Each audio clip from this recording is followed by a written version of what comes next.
more people. We live? Here together. My people, hold on. International Velodrome. So for those of you guys who are still watching that at home, the tickets are still available. Come over, join in on all right, we live. things that you do. Sorry, I had to plug in my fan. Has a lot of activities. There's Had to plug in my fan. It's a wee bit hot in here. Merch, booths, and just so many things that you guys can actually engage on. And usually, there's usually like free stuff that's given away. I love free stuff. Rashi's gonna give out free stuff if you come over. Am I? Yeah, you are. Okay. Well, let's leave it at a maybe because we have to focus on. Phone's dying. All right, pull out chat. Hold on. Back on the Hold on. mid-trio Tempest, once what's up? again. What's up? What's up? Looking at the mid-trio from Era How's it going, to guys? Era, Welcome, welcome, welcome. Brave, G, and LJ. Up until this point right now, the mid-trio has been a really huge highlight over the years because of the complexity Shinobi, yee. that it is born in. Dragon Emperor, how's it going? With three members playing together, right? There's just more margin for error. So I'm the well. synergy and the communication becomes that much more important as well. And man, I mean, which one? Game's supposed to start in like 5 minutes, right? Which do you think kind of stands out for you? Everyone is legendary, but I gotta go Yes, for sir. Trio Kage, obviously. Trio Kage. These are the guys that, set the stone and the foundation. Hold on for 1 Onic second, they are in boys. Right now. But, I mean, the M1 trio was also very, very good. But that was, the first. My day is good. Guys. I had a baby this weekend. They are legends of the game. Had a But yeah, I think child. everyone is. A son has been born. Or like all the groups are very great trios, but, No biggie. there. Just thought I'd throw that out there. Yeah, Rashi. I mean, Which is Drop that on y'all. off the AM, bat, Jago. looking at the screen, I got a. What stands out, of course, is going to be the RRQ trio. Of course. Big Man Lemon over there, along with Arashi Jago and Liam. I've met Liam as well, so it's kind of a bit more familiar to me. Okay. But even before that, gotta highlight the Rave there being shown the asset. He is now the assistant coach for RRQ, if I'm not mistaken. So man has been making moves, dude. Making moves. Stefan would be very disappointed in Arashi right now. What? Because he thinks Oh, Stefan would be very disappointed in Rashi right now. But it is what it is. the highlight. They've been rocking this stadium every MPL ID now, huh? I mean, it's a good stadium. We're again seeing a resurgence in the young. Ken! blood. And finally, Yo. after so many Hey. seasons, after so many era, we're actually finally getting to the point where, okay, I think these young kids have what it takes to actually compete to the level of the veterans right now. And unfortunately, it looks like the veterans are actually the ones now who are kind of threatened, maybe, by the resurgence of these young kids. No party? What do you mean by Always party? Kids, right? Some kids. These kids, Making moves. kids these days. Kids back in my day. Back in my days. When was that, Arashi? Like 1800? We're the same age. It's friendly fire, bro. We're in the same team. I will not confirm. Ping that. check. I will not confirm that. But let's confirm the player rankings here. We're looking at Moreno as well as San. Destiny, what's up? One of the players of all time, actually. One of the players of all time. One of the players. One of the players of all time. Who has the highest kills Yeah. so far as a mid lane. I think that's kind of showing that. Just one of the players of all time. It's not about whether you're an old gen, a new gen. Either you get good enough or you get phased out. And for a player like Sans, he can like illustrate that example so well because he's been around, dude, and he has been moving roles. So he used to be a jungler, right? Where if you fit in, Yisun Shin. if you deliver, then you keep playing, right? That's just the way it is. If you get phased out, it means you got left behind. Who I got my money on?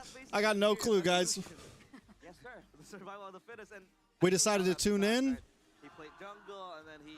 That's it. One of the mid lane We'll see what we can do. Indonesia, but in MPL and MLBB history, I dare say. So, I think it's all about again. I honestly have zero clue.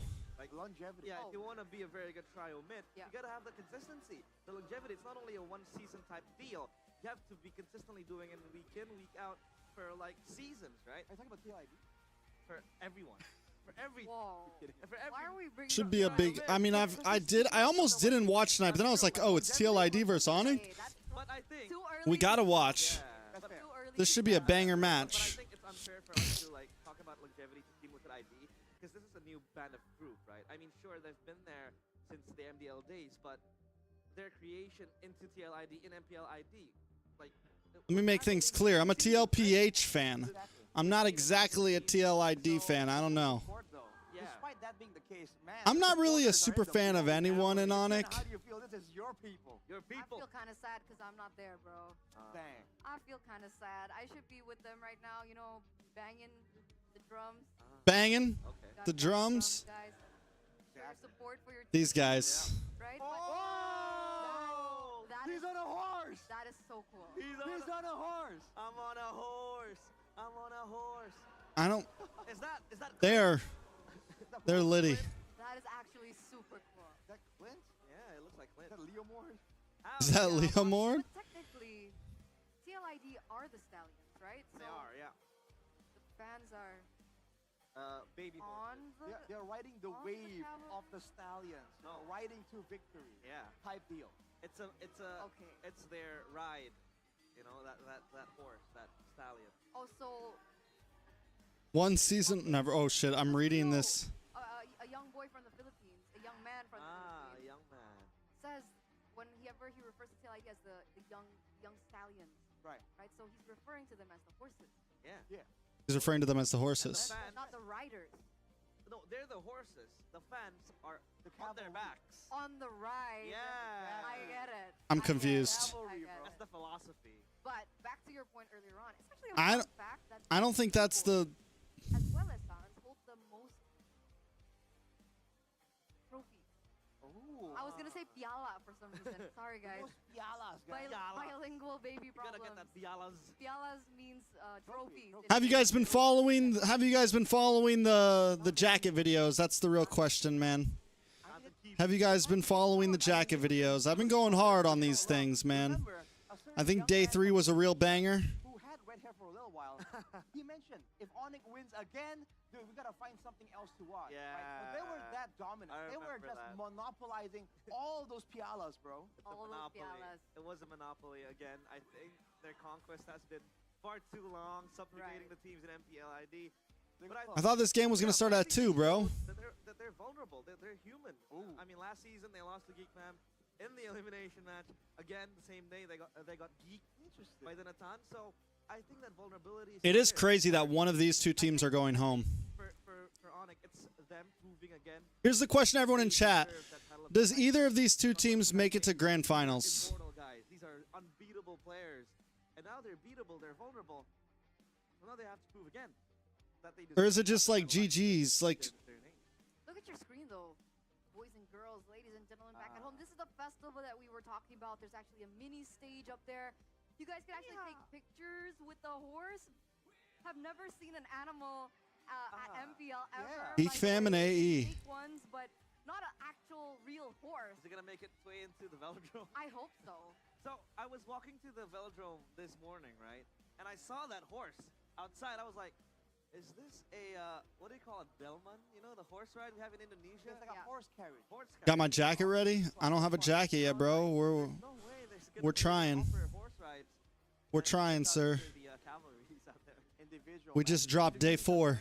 Ah, You're it's gonna take on my horse to to the the old town town. road. We just dropped day 4, bro.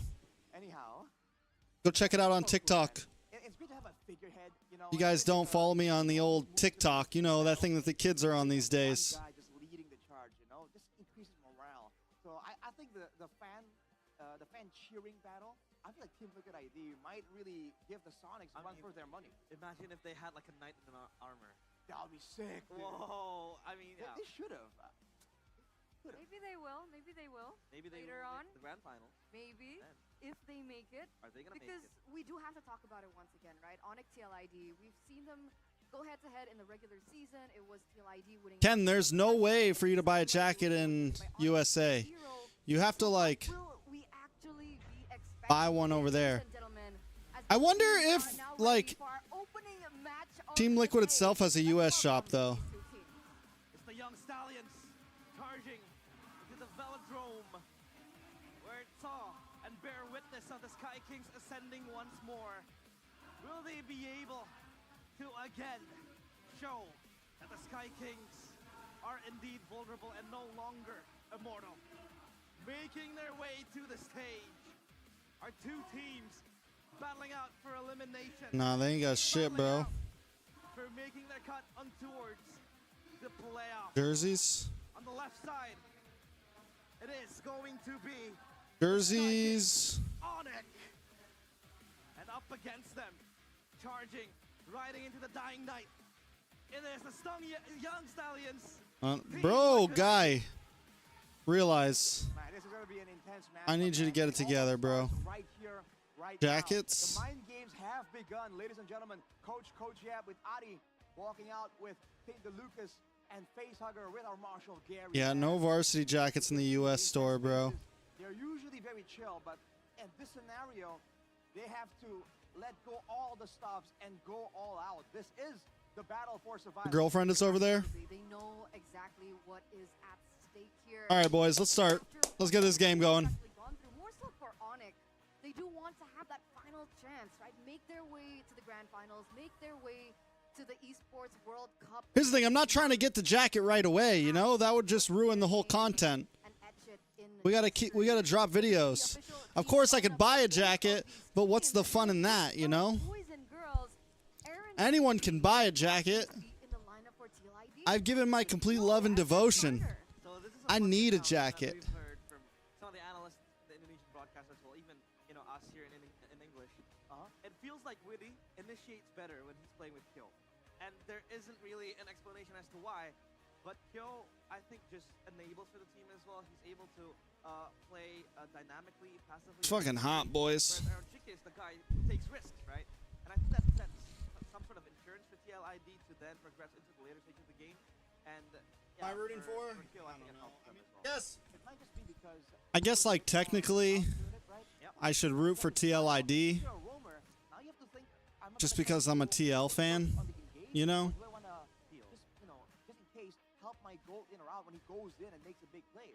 So if they're trying to play textbook, that could be the Like, I guess that's And if you look at how things should work.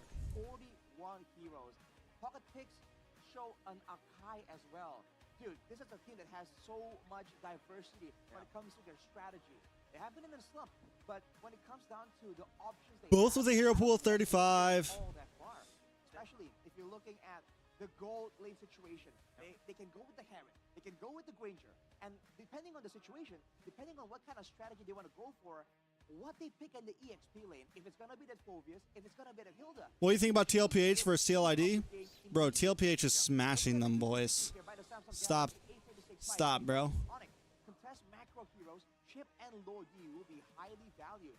They can. If they meet an MSC or an M series, it's GG's. Well played. Next time. Why take that risk, right? Might as well remove that from the equation and get an EXP carry that could be a cheese pick option. Aran has gone with the zoning frontline carries, whereas Lutpi, he has shown that on a Benedetta, on a Masha, some of these crazy carry picks, he can definitely carry his team on his back. And for Team Liquid ID, here on Like, is that even a question, bro? Aran getting his screening heroes, like we mentioned, if he's able to stop the aggression coming in from T-Boy, Let's be real. TLID got spanked in the World Stage Grand Finals. But that's how they play. They got spanked. Around with the assassins and the roamer. And then along with that, just have to be If TLID meets TLPH in MSC, TLID wins. Stop, bro. Stop it. That has been the scrutiny over towards CLID is the fact that they don't really. Bro, didn't ID not even make it out of groups last MSC? Blind rushing, but it feels like they're chasing for something that is. Weren't they the ones that didn't they not make it out of groups last MSC or something? I can't remember. They really just brought out early on, and I think that's not very good, especially up against the Sky Kings, who likes to just dwindle you down and play the game of war of attrition. So it helps them out a lot. So if they can stop that rushing around. Yeah, man. So How do I get to last year's, bro? Is a big deal. They're looking at the man here, Fabian. The usurper. What does Rora have to, bro? What does Rora have to do with TLPH? You just completely dodged, bro. The reasons being is back in MDL. He's like, TLPH chokes a lot. At least they choked in top 8 last MSC. At least they choked in top 8 last MSC. ID didn't even choke in top 8. They choked in groups. In particular, as we're looking at other accolades that he's been able to kind of get for himself, the Because we bash Rora whenever we get the chance. Such instant changes into the meta. He's so used to the assassins, but now we're seeing a lot of No, bro. Come on, we know how we talk about this all the time, man. Just because one team can beat one team doesn't mean they can beat another team. Still sticks. I think the bare minimum is the Suyo. Like the Suyo. Me and you, I got DMs of me and you talking about rock, paper, scissors. An assassin slash fighter. I'd say for Kyrie it's that position as well. So Fabian really needs to, you know, adjust to that fighter style. And I think with that. And we're not talking about last year anyways, bro. First of all. On the other side, we saw Fabian. Now we're looking at Sans, who has a completely different story. From MDL, he was able to instantly Bro, rate my thermos. I've watched maybe 2 games of all of MPL ID. People swear I'm an Indonesia fan. I remember the YSS days when he was in People swear I'm an Indonesia fan, bro. People really, like, I still get comments on my TikTok like, it's fear, bro. People swear. People, they don't even realize that I'm not talking about the teams, bro. I'm talking about fan. Like, that whole comment wasn't directed towards teams. It was directed towards the fan bases. That's why he's so lethal on that far side. He understands when and where I love the teams. he can swing the balance for his team. On the other side, though, on the topic of Fabian earlier, I just hate toxic netizens. selection and heroes kind of reveal a bit more about his style. Certified Indo fan, bro. Fighters, he likes playing the alpha, right? Imagine they get me a jersey Well, whenever he's allowed and it's an Indo jersey, bro. to go the alpha, and then That would actually be funny. That would be kind of funny. Fabian is always Let's be real. And remember, I think he broke the record for Bro, that's actually real. When does Kyrie's face get so smooth? My guy is growing up. game plan for Team Liquid ID. My boy grew up, bro. On the other hand, for Onic, they are a team that has shut down junglers so badly, putting their opponent's junglers at He got past puberty, bro. at 4 or 5 level deficit, so they know how to shut down a critical jungler. I think the reason why Fabian survives that type of shutdown is the fact that he sometimes he plays for himself sometimes. That's not in a bad way. For example, when your opponent jungler goes for the turtle, all Fabian does is just focus on the kills, getting more of the gold to himself, and then he can transition late game to becoming a menace and just help out his team in terms of damage. All right, we got to share the stream on Instagram. Target jungle assassinations that is directed towards him is because of the fact that he's able to rack up those skills that helps him transition to the late game. And I wouldn't say that he doesn't focus on the objectives, because he does, but at a certain point you gotta go fight or flight mode, and he goes for the kills and the assassination. So yeah, I agree, and to top that, I would also say it really depends on the drafts. Yeah. Because if TLID can look for a draft where, one, they're comfortable on, like the Hilda, We're live today watching MPL Indonesia playoffs. We're only going to watch the first series, Onic versus TLID. Come tune in. get to that point Ow. you guys mentioned, that jungling point. I think it goes back to their game plan and their win conditions. And speaking of their win conditions, it's going to come from the drafting phase. We're ready, ladies and gentlemen. We've been waiting Drafting for time. weeks to get to this point. We've been seeing some strategies from different regions, and we're finally going to get a taste of our own. It's been a while. Game number 1 in this best-of-5 series. Elimination match between the Sky Kings and the Young Stallions. Who will be able to get the upper hand? TLID on blue side, Onic on red. We're seeing the bans come through. All right, we're jumping in. With straight jungle bans. The same thing has actually been done by Onic, Hayabusa, Boxia, Fredrin, gone. Joy, Fanny, gone. What time is it? It's 2:13 a.m. Hayabusa ban, all jungle bans, and the Basha. it's a fair ball game, because again they want to Aggressive bans on the side of TLID, Joy ban, Fanny ban on the side of Onic. Shuts down the choices that Fabian has. Suyo still open. Play a trump card if push comes to shove, but obviously with the Boxia ban it makes sense. I think it's more of a roam ban compared to a jungle ban, because Keyboy kind of excels with the Spic as well. He introduced it back in the regular season against Spigatron, but they lost. And it enables you to just roam around the map, and you have that extra anti-regen good up against Kimmy, up against Harith, and it's a very good pick as well. Ling ban, bro, everything. So yeah, that's So what does TLID take the Suyo up front here? 5 assassin bans, now 4 assassin bans. Since you ban out all these junglers? Right here is that the macro threats are open, but no Palea? gets picked up. So the Loyi Kimmy's open. We've seen teams go for both even. Lui's open. Immediately gets picked up by Onic. We've seen Suns perform insanely on this hero, elevating that early game level 2 pressure into that dominant, creative late game with the diversions as well. I think this is scary, guys, because the last time we saw Onic pick up the Luo Yi was a what, 12-minute? Bro, caster chat is going crazy. 88. So, like you mentioned, the chip is still up and available, and it's a strategy that we've seen Onic utilize before, and it's also a really good takeaway, considering that the Klea can still be flexed into the EXP lane, and there it is. Oh no. The infamous chip Luo Yi. Chip Lu Yi. If you guys haven't already, make sure you hit the like button. It's highly appreciated. All that good stuff. Yada, yada, yada, yada, yada. From their clutches by Suyo Harith. I like TLID's draft right now, honestly. Even with the Lu Yi chip. What do they go for? Like something like the alpha here? in the lane just bullies out other gold laners for Suyo. What am I missing, bro? As jungle for Onic. Compared to just being, you know, a strong pick. I think it's still a strong pick. It's strong enough. We've seen the Lance get picked up over in PH. Masha. Comes a Masha and Luo Yi. This was a menace. Ling's a couple banned. seasons back, man. The Masha shows up behind Ling, Joy, Fred, and Hayabusa all banned off, and Suyo is picked up. There's going to be survivability available for Kyo to survive initially. Harry's going to dig deep here. I feel like they need something It's either more Lance crowd control, more survivability, or Alpha, Kyo as well. but those are like your being picked up in every probable round, picks. with the grand finals.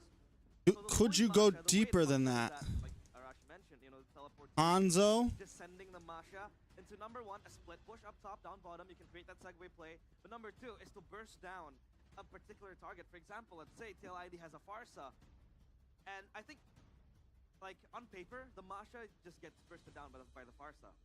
But if you have a Luo Yi, you can just teleport the Masha to the backline, look for the Farsa, and that's it. You win a fight. Panda, I guess. It sounds easier said than done, but I think there's an idea behind I feel it. like you need some damage, though. Lutfi, second leg regular season. Export against the Suyo and the... I don't know. I'm not really vibing Exborg, no. You got crowd control with the Kalea. I think Lancelot's not a bad pick. Not horrible. I mean, it's not great, but it's not horrible. Good mention on the far side. Alpha also not a bad pick. What usually TLID likes to go for Yehezkel. Playable. So that's something that now TLID really have to think about as we get into the second phase of the drafts here presented to you by the official tournament smartphone, Samsung Galaxy A36 5G. 1-1 banned out. I feel like right now for Team Liquid ID, Unless they have something up their sleeve here. team like this, you want to go crowd control, you want to make sure that you punish the funnel through from a diversion or a shortcut. But now with the Masha in the picture, this is a hero that can shrug off a lot of crowd control. So I feel like the angle for Team Liquid ID is to get some more damage, because the only real way to threaten and stop a Masha is Sheesh. to go damage and burst her Ranger down. ban. They go for the 1-1 and Ranger ban, so they want to make sure that they themselves, with the Kalea and the Suyo, They just saved jungle for last pick, I feel like, right? and ensure that Severo can't really output all that damage Pick up reliably. gold lane here. What do you pick up the Moskov? Unless he wants to go for the You pick up Moskov, Moskov? triple macro here. Yeah, that could be an option, but sometimes when you go triple macro, it overwhelms you. Or go for something like Megatron went for that pick in the regular season. the Aerithil, Clint, Beatrix. We'll just keep on naming gold laners till we think of something. Very good, but sometimes overwhelming. It makes you really. I think you have too much on your plate, and then it makes it hard for you to decide. ¿Cómo on what you estás, wanna do, but then- Aerithel? Aerithel against the Harith. Okay. Okay, so for sure TLID was trying to secure a winning lane for kill, right? That's the entirety of that. Yep. Understanding that they should have to say goodbye to mid lane Prio. I guess it's still up in the air. We're not really sure what Yehezkel is going to be playing here. Against the Luo Yi, what do you think would be safe against Onic? We usually want to wave clear from a distance, because the Luo Yi can... Dencio, thank you for the watch party. With the Masha in the picture, All throughout, even though the time zone was a lot diff. Much love, man. Thank you, man. I appreciate it. something that can survive a dive. Combat, what's up? Welcome. Something like the Zaz Cheers. even, technically, because that way, even though you get bursted down, you're going to have some impact left behind. Yeah, because usually we see the Kimmy being picked up against the Luigi, but they still go for it. I think you go Lance here. Barca picked up for Yehaspiel. Strong, long range. I think you go Lance here, right? Good rotations, but like Realize mentioned earlier, very. You can get to back line, you can dash, you have some immunity. Will have to be protected at all costs. I mean, they have the Badang to stop the Mashi just running blatantly into You can go Alpha, I guess, but I feel like he's a little too... I think the Lance could be better. Whoa, whoa, whoa, whoa, whoa, whoa, whoa, whoa, whoa, whoa. Jungle Masha. Jungle Masha? I swear to God, I was going to say this earlier. I was like, what if they swap Masha? We're going to throw it over to Miracle. Maybe Jungle Kaja? Take it away. What do you guys think? Jungle Kaja? The battlefield is set. And the first blood will be That looked like a... They swap Kaja. They swap Kaja. That is something that's going to throw us back to Season 11 Onic. Kaja on the jungle. Like, this is something that we've never expected before. It's a debut pick, even for roaming, right? Yeah. This season. We haven't seen it in Rome at all, I believe. In jungle? Preposterous. What does this mean? You gotta have some pocket picks to show up in the playoffs, and they decided Tank? to show it off in game number 1 of a best of 5. That's an elimination bout. Ladies and gentlemen, TLID and Onic, whoever lose here, they're going home. No chance at MSC, no chance at EWC. TLID, the defending champions, versus the old legacy of Onic. While their brothers in the Philippines head to Riyadh. Here in Indonesia, one giant must fall. The most decorated franchise in ID against the reigning champion. All right, I'm rooting for Onic. With a pick like that, you got to root for Onic. You got to hope. I mean, like, it's not every day you get to see a crazy pick and then see it work. And when I see picks like this, I honestly hope that they work. Because you want to see something new come in. And to see something new come in live would be crazy. I wonder if it's just going to be like a tanky build. Support emblem. What's the build? Impure Rage, Thrill Season Hunter. Is he gonna go tank build? It's loot piece game with this initial damage, and there's gonna be a lot of work to do for Iran. How does he retry? Like, your ult pulls people away, but I guess you can just ult Suyo and not move, and you still suppress him, and it gives you advantage over Turtle Pit? Is that the idea? He's got decent damage. Kaja actually has more damage than you would expect. Oh, yada yada. See you later. And it's first blood. On cue right away. Kyrie, the god of the jungle. You ult first skill retry, yeah, right? Okay. Already on the case. It looks like he read the movement. So this game Is this gonna be is just about damage? engaging the engager.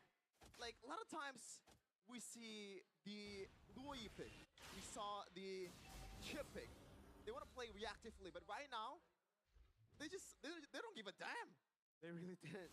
I think the orthodox pick would just be for them to go for the Lucas. We called it here on the desk. We were talking about, all right, this is gonna be a Lucas game. TLID didn't ban it. T-Boy walking down though. Kyo. Yo, CO. Fighting him in the back, but it will be traded for a turtle. So at least TLID don't walk away empty-handed. Bit of a rookie mistake there. Kyo could have been a no trade for TLID getting the turtle also. But looking at the lineup from and the win rates that's coming in from these teams, Sans is still undefeated on the Luoyi. So even though this is a chip and Luoyi combo, which a lot of people don't really Arlium, maybe. You know, the overloads of the teleporters, I think it's still gonna work for Onic, especially this is the team that we know can pull off some crazy stuff. Looking at the talent prediction though. Wait, I think I predicted TLID 3-2 actually. You went for TLID? Or bias prediction. Well here it is, ladies and gentlemen. 3 Onyx, 2 PL. So diversion up top, but I'm gonna be caught. Divine Judgment coming down with Luke P. Waka Waka. Wagga Wagga. Good at disengaging. Hybrid Kaja, possibly. Continues to path in. I mean, the jungle path is definitely going to be slow for Kyrie, man. And as I said earlier, this is gonna be an early game for Lutpi because he has the early game damage. Meanwhile, Sabiro is still needs to stack up. But I will say, uh-oh, you're dead. You're smoked. Instant burst down Good night, Witty. Good night, Hunter Strike walks in for Fabian. Purple buff. They're going for the purple buff here. Kyrie. Let's see how this... Nope, it's gone. Kyrie's going to be so slow, man. You're so slow. You're pretty much just old jungle, and your jungling potential is super low. Keyboy though, onto his kill. Oh! Bro, the range on that thing is kind of crazy. The range on that thing? Get over here to Mr. Kyo, and that's 2 kills already on the rookie. That's probably gonna be some It's hit and run tactics right here, bro. Jungle all you want, Fabian. like this. They're just gonna hit and run everywhere else. Fabian on a turtle. Kai doesn't have the divine judgment. Kyrie does not have divine judgment. Good damage on Iran. They come in, Iran goes down. Loopy chunking away. Witty falls. Kyrie able to get the kill. From Fabian with a soul sever combo. Turtle 2 over to TL, but Onic win on the battle. Yep, 2 kills. They'll take that any day of the week.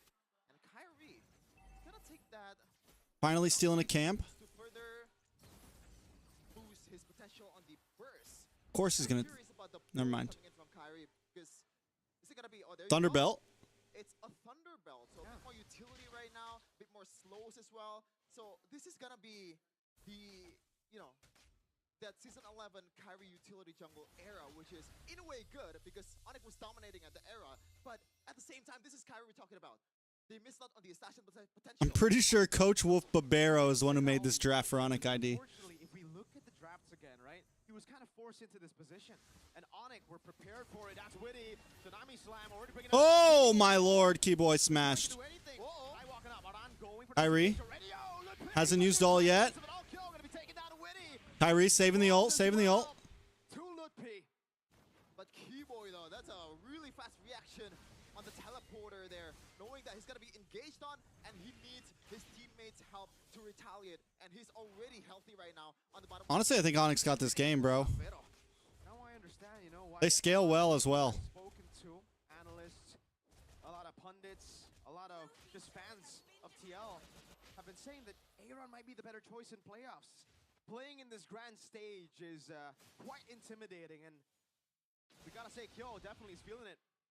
Yep, there's a reason why Aaron Shiki is named the untouchable one. He performed at the most grandiose stage in M6. Kind of fell short though, but he's gonna be here to support the rookie and maybe give his inputs as well in the break that's gonna come after game number 1. Onic though right now still 1.7k gold lead. They're in a pretty good position. Yeah, no Aaron Shiki anymore, huh? And now, second objective battle, surely. This favors Did he get pulled out through the season, or was he not playing at all the whole season? Already with Fabian. Keyboy does have the shortcut. San's not going to look for an angle here. Kai's just going to walk up for the airstrike coming down. Witty able to go for the Tsunami Slam. Oh, well done. Coming down. Keyboy able to walk away. Witty though caught again. Let's pay. That's it. GG's. That's a wrap, boys. That's a wrap. Oh, Lord! See you later, fam. Kyrie! A killing spree as you whip down Lupay. A shutdown to him. He's unstoppable. A portrait in motion for the Porcupines. Like listening to a beautiful staccato right now. 4.5k gold lead. This is the old Onic that we're used to seeing. But what a play. Well done, boys. The whole team of Onic, they're not stopping. Even with Kiwi getting bursted down. The early team fight. Bro, the Kaja actually looks good, bro. The new liquid that just doesn't The feel Kaja actually looks good. Let's be real. 1,000 gold lead. Neutral objective control, but I think they're usually At least with the chip and something that you can make plays early on. Now it's Onic who are playing their game. Yep. And they can take this as long as they want to. Especially If you have a way to... and Sans can pull the trigger anytime they want. It looks good because, exactly, because of the TP, because of the teleport. So, like, because you have something that can make up your lack of mobility. Now, and it's cured that I believe tire hit as well Why Kaja? Because there was nothing else, bro. in the later part of the game. 6k for Onic. Wow. Get ready for Kaja jungle on your ranked games, boys. Discipline. At this point, they don't need to rush anything. 5,000 gold lead at 8. You guys notice how the minimap got bigger earlier? Though you think is more of the early game, I think it's more mid game for Lutpi especially. Now that he has the And he goes for Oracle. 2,000 goal lead in XP. Technically, he's known for this. Last time we were in the Velodrome, it was Tlid who carried Onic with the carry picks to secure the 4th title. Back to back to back to back. Cameron, what's up, bro? Give Tlid the EXP carry, the Keto is the Benedetta, and this time it's Masha. We've been wondering why it got banned quite a lot in the regular season, but this is the answer. 5-0-3 for Mr. Tlid, and he's looking to get more in his bag. And the fact that he can just split wherever he wants to. There's 2 teleporters. He can go into teamfight anytime he wants. Bro, look at Loopy. It's way too easy for Onic. Look at Loopy. After getting the early game lead. We expected TLID to be the ones leading in the early game, and then in the mid game, perhaps for Onic to turn the tides with the man advantage, with those teleports. But when they have a lead like this, Yeah, without some sort of teleport, I don't think the Kaja jungle works. Sending anyone. Holy defense already procced. Maybe it could work with like a Matilda. You need something to help it get around the map in the early game. He's dead if he does. Unless you really just play for like stalemate early game, ride out to mid. Already 20k. Keyboy might be getting engaged on. Tsunami Slammer with Keyboy. Oh. Shortcut and flicker out. Kyrie walks at Divine Judgment. Oh. That's it. That's it. Barrow picks up the killing spree. Heavy crossbow coming out with it. And the fact they have such good burst damage with Loopy and Severo as well. How do you deal with this diversion on towards that bushes? Kyo. Yeah, I don't think the Kaja. I feel like it'd be much. You got to think one of the main reason that Onic did well in the early game was because of Chip and Lee. Like at this point, Kyo and Yeheskyo, what do they do? And then of course, if you're gonna pick up the Kaja jungle, you got to have some damage elsewhere. And it's easy picking for him. Like in all reality, it's not all about this Kaja. Loopy's 5-0-5 right now. Severo's 4-0-5 right now. They're monsters right now. Now, because of the Kaja, they were able to really dominate their off lanes because we saw the Chip shortcut early first few minutes in the bot lane. We saw the try to gank on the top lane, giving Loopy some advantage. I mean, the draft just works well together. That's a huge item there on the Winter Crown. Now, you can see the old Sans with the Purified and the Winter Crown. The micro god of Indonesia for the longest time. Lutfi also secured that Malefic War. So, again, if they want to go for Iran, they can do it any day of the week. It really just feels Iran is holding an angle, perhaps looking for a play again. Jumps on the Suns, but he has to Purify. Witty able to go for the catch. Nice walking up, the Lord as well. One thing for sure is Witty needs to stop trying to pick off Keyboy. Where are they teleporting to? It's on the map. Boom, boom, boom, boom. Because what happens is Keyboy just drops the shortcut. Every time he gets Tsunami Slammed. Oh, nice hit, nice hit. Iran able to get the kill. Severo though, bro. Another wave spawning in. 16 seconds for Witty. Onic can take it slow. They're still gonna wait for the minions. Mid lane turret will be down to the hands of Severo. Fabian and Kyo. 8 seconds for Witty. For the Stallions. 4. They get minions. That's huge. Getting minions is huge. They're on the base. That's it. GG's. GG's. They made that look easy. I don't think TLID stands a chance. 12K against the reigning At this point, of Mpl. it's rough for TLID. We might see a resurgence of Onic ever since Yep came back. It's just all good for the Porcupines and all the Sonics. They're happy to see this. I don't know where Aaron Shiki is. Game number 1, way too easy. Hold on. I don't want to say we expected this, but we kind of did. We've heard the scary stories all throughout. How good Onic are behind the scenes. MSC. A good friend of mine, Mr. Midnight, Mr. MPL, just messaged me saying Yeb is a cheat code. I haven't watched this yet. This guy, the impact that he's brought to the table right instantly as he joins. Guys, just trust me, okay? We just have to follow. All right, did they do their thing with this? I watched like the first 10 seconds earlier. Did they do their thing with this? Have you guys watched this yet?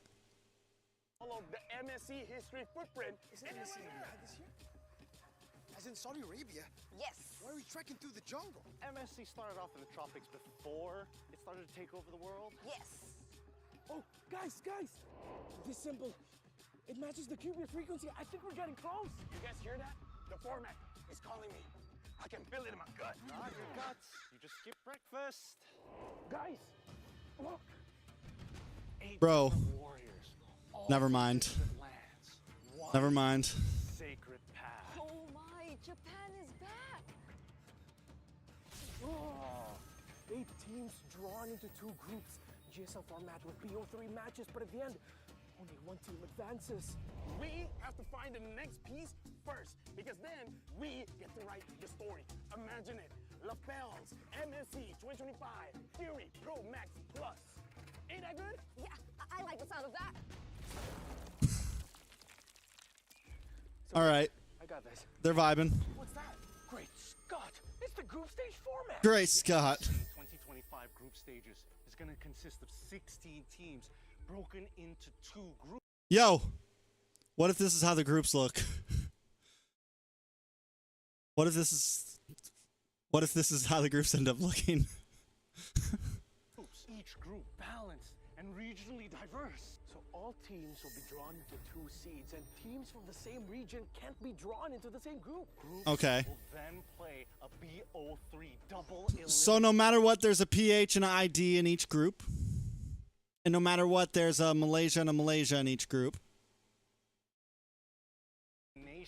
Teams with a 2-0 record and Wait, is there 2 Malaysias? Did Malaysia get twice this year?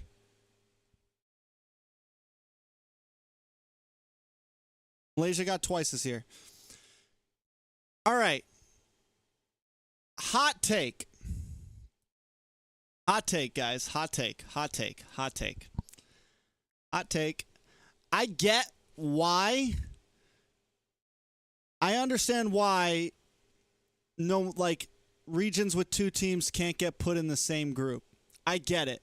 It's to make the groups regionally diverse. I get it. But also, all I'm saying is this. You guarantee 3 slots in each group. Like, it kind of takes away, what's 3 of 8? What's the percentage on that? Like 40%? Like 40%, right? 45%? Takes away 45% of the randomness of each group. I don't know. It just, like, I don't know. What do you guys think? Do you guys think that it should be completely random, or that regions with 2 teams should have to be in separate groups?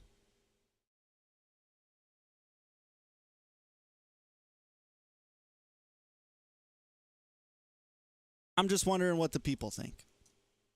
It's going to consist of 16 teams broken into 2 groups. Each group balanced. Like they should be in separate groups? Diverse. So all teams will be drawn into 2 seeds, and teams from the same region can't be drawn into the same group. Groups will then play a BO. Now listen, if you're from Indonesia, Philippines, or Malaysia, if you're from there, try to put away any bias or hope that you have. Try to put away any bias or hope that you have that you want your regions to be a Indo versus Indo Grand Finals, Philippines versus Philippines Grand Finals. I'm just saying, like, in terms of complete rant, like, you know what I'm saying? You guys know what I'm saying. 3 double elimination. Teams with a 2-0 record and teams that survive with a 2-1 record will then advance. 8 teams will then fight for the ultimate glory. Is it still a group stage or a group elim stage? Well, it's kind of both. It's the best of both worlds. Maybe we're intentionally lost. Oh, you mean like the time a strong team lost to a weaker team? The team Brigida looks cute. to go down to the lower bracket for a more dramatic comeback? Yeah, that sounds right. Yes. Yes. Oh, look! That seems like a shortcut to the finale! Perfect! Now we can solve the final format before they even get here. Let's go. Brigida, let me teach you something. When you see something shining, you smash it. I found it! The sacred format ahead of The sacred format. From now on, you can call me LaFell, the great format discoverer. I think you broke the format. Uh-oh. He broke the format. We can still fix the format. Thank goodness I'm not with you this time. Don't touch anything else, LaFell, no! Let's look at the knockout stage. The MSC Jack Black and LaFell should meet one day. Stage. 2-0 teams will get to choose which 2-1 team they want to face. Will the 2-0 teams just pick a weaker team for a better matchup? Or they could just fight a tougher team just to flex? The real question is, which team gets to choose first? Wait. Teams get to picks? We're gonna have to wait until we get to Riyadh. Until then, let's have a look at the playoff bracket. Quarterfinals and semis will now be best of 5. Oh, and there's now a best of 5 third place clash before the grand finals. Final best of 7 to crown the ultimate champion. There you have it. The MSC. The hell am I looking at? 5 format, wild cards to glory. Yes!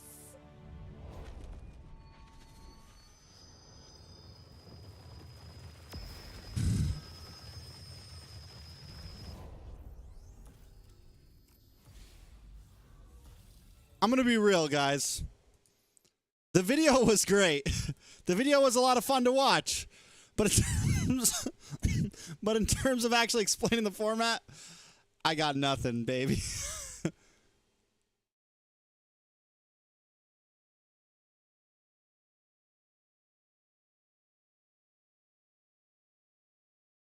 Once you go and solve one problem, the other ones are still given to you by Onic. So that still isn't a winning condition either.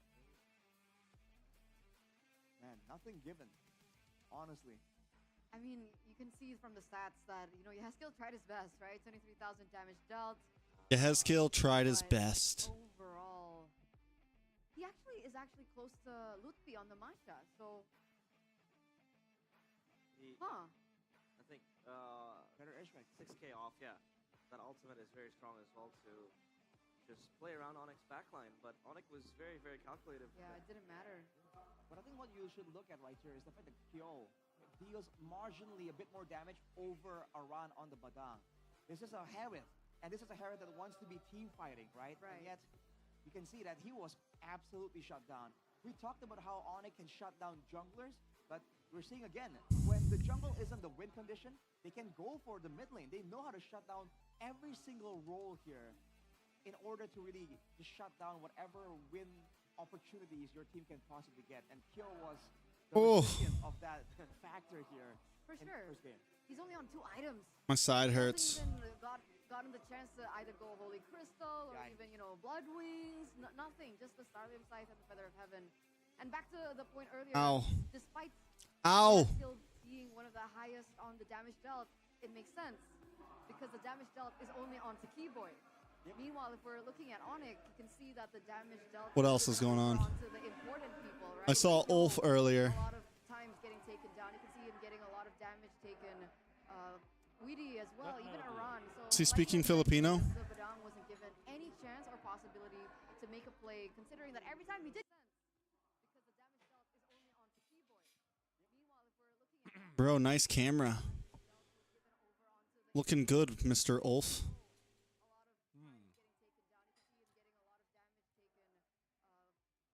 Kamusta ka, Lodi?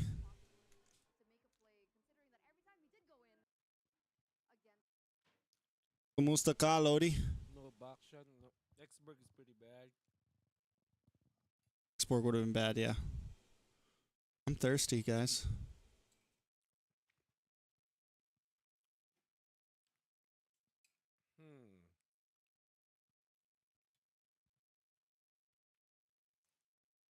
What's he eating, bro? He's making me hungry. That is a no. Maybe Lancelot is Hey TREX, you going live? Hey TREX, you going live, my brother? Kamusta ka? Kamusta ka?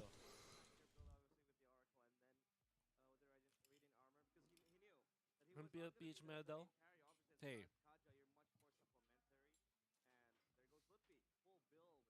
So hot, bro. For me, even when it looks bad, I want that, right? Probably about adobo. Wanna discard, good sir?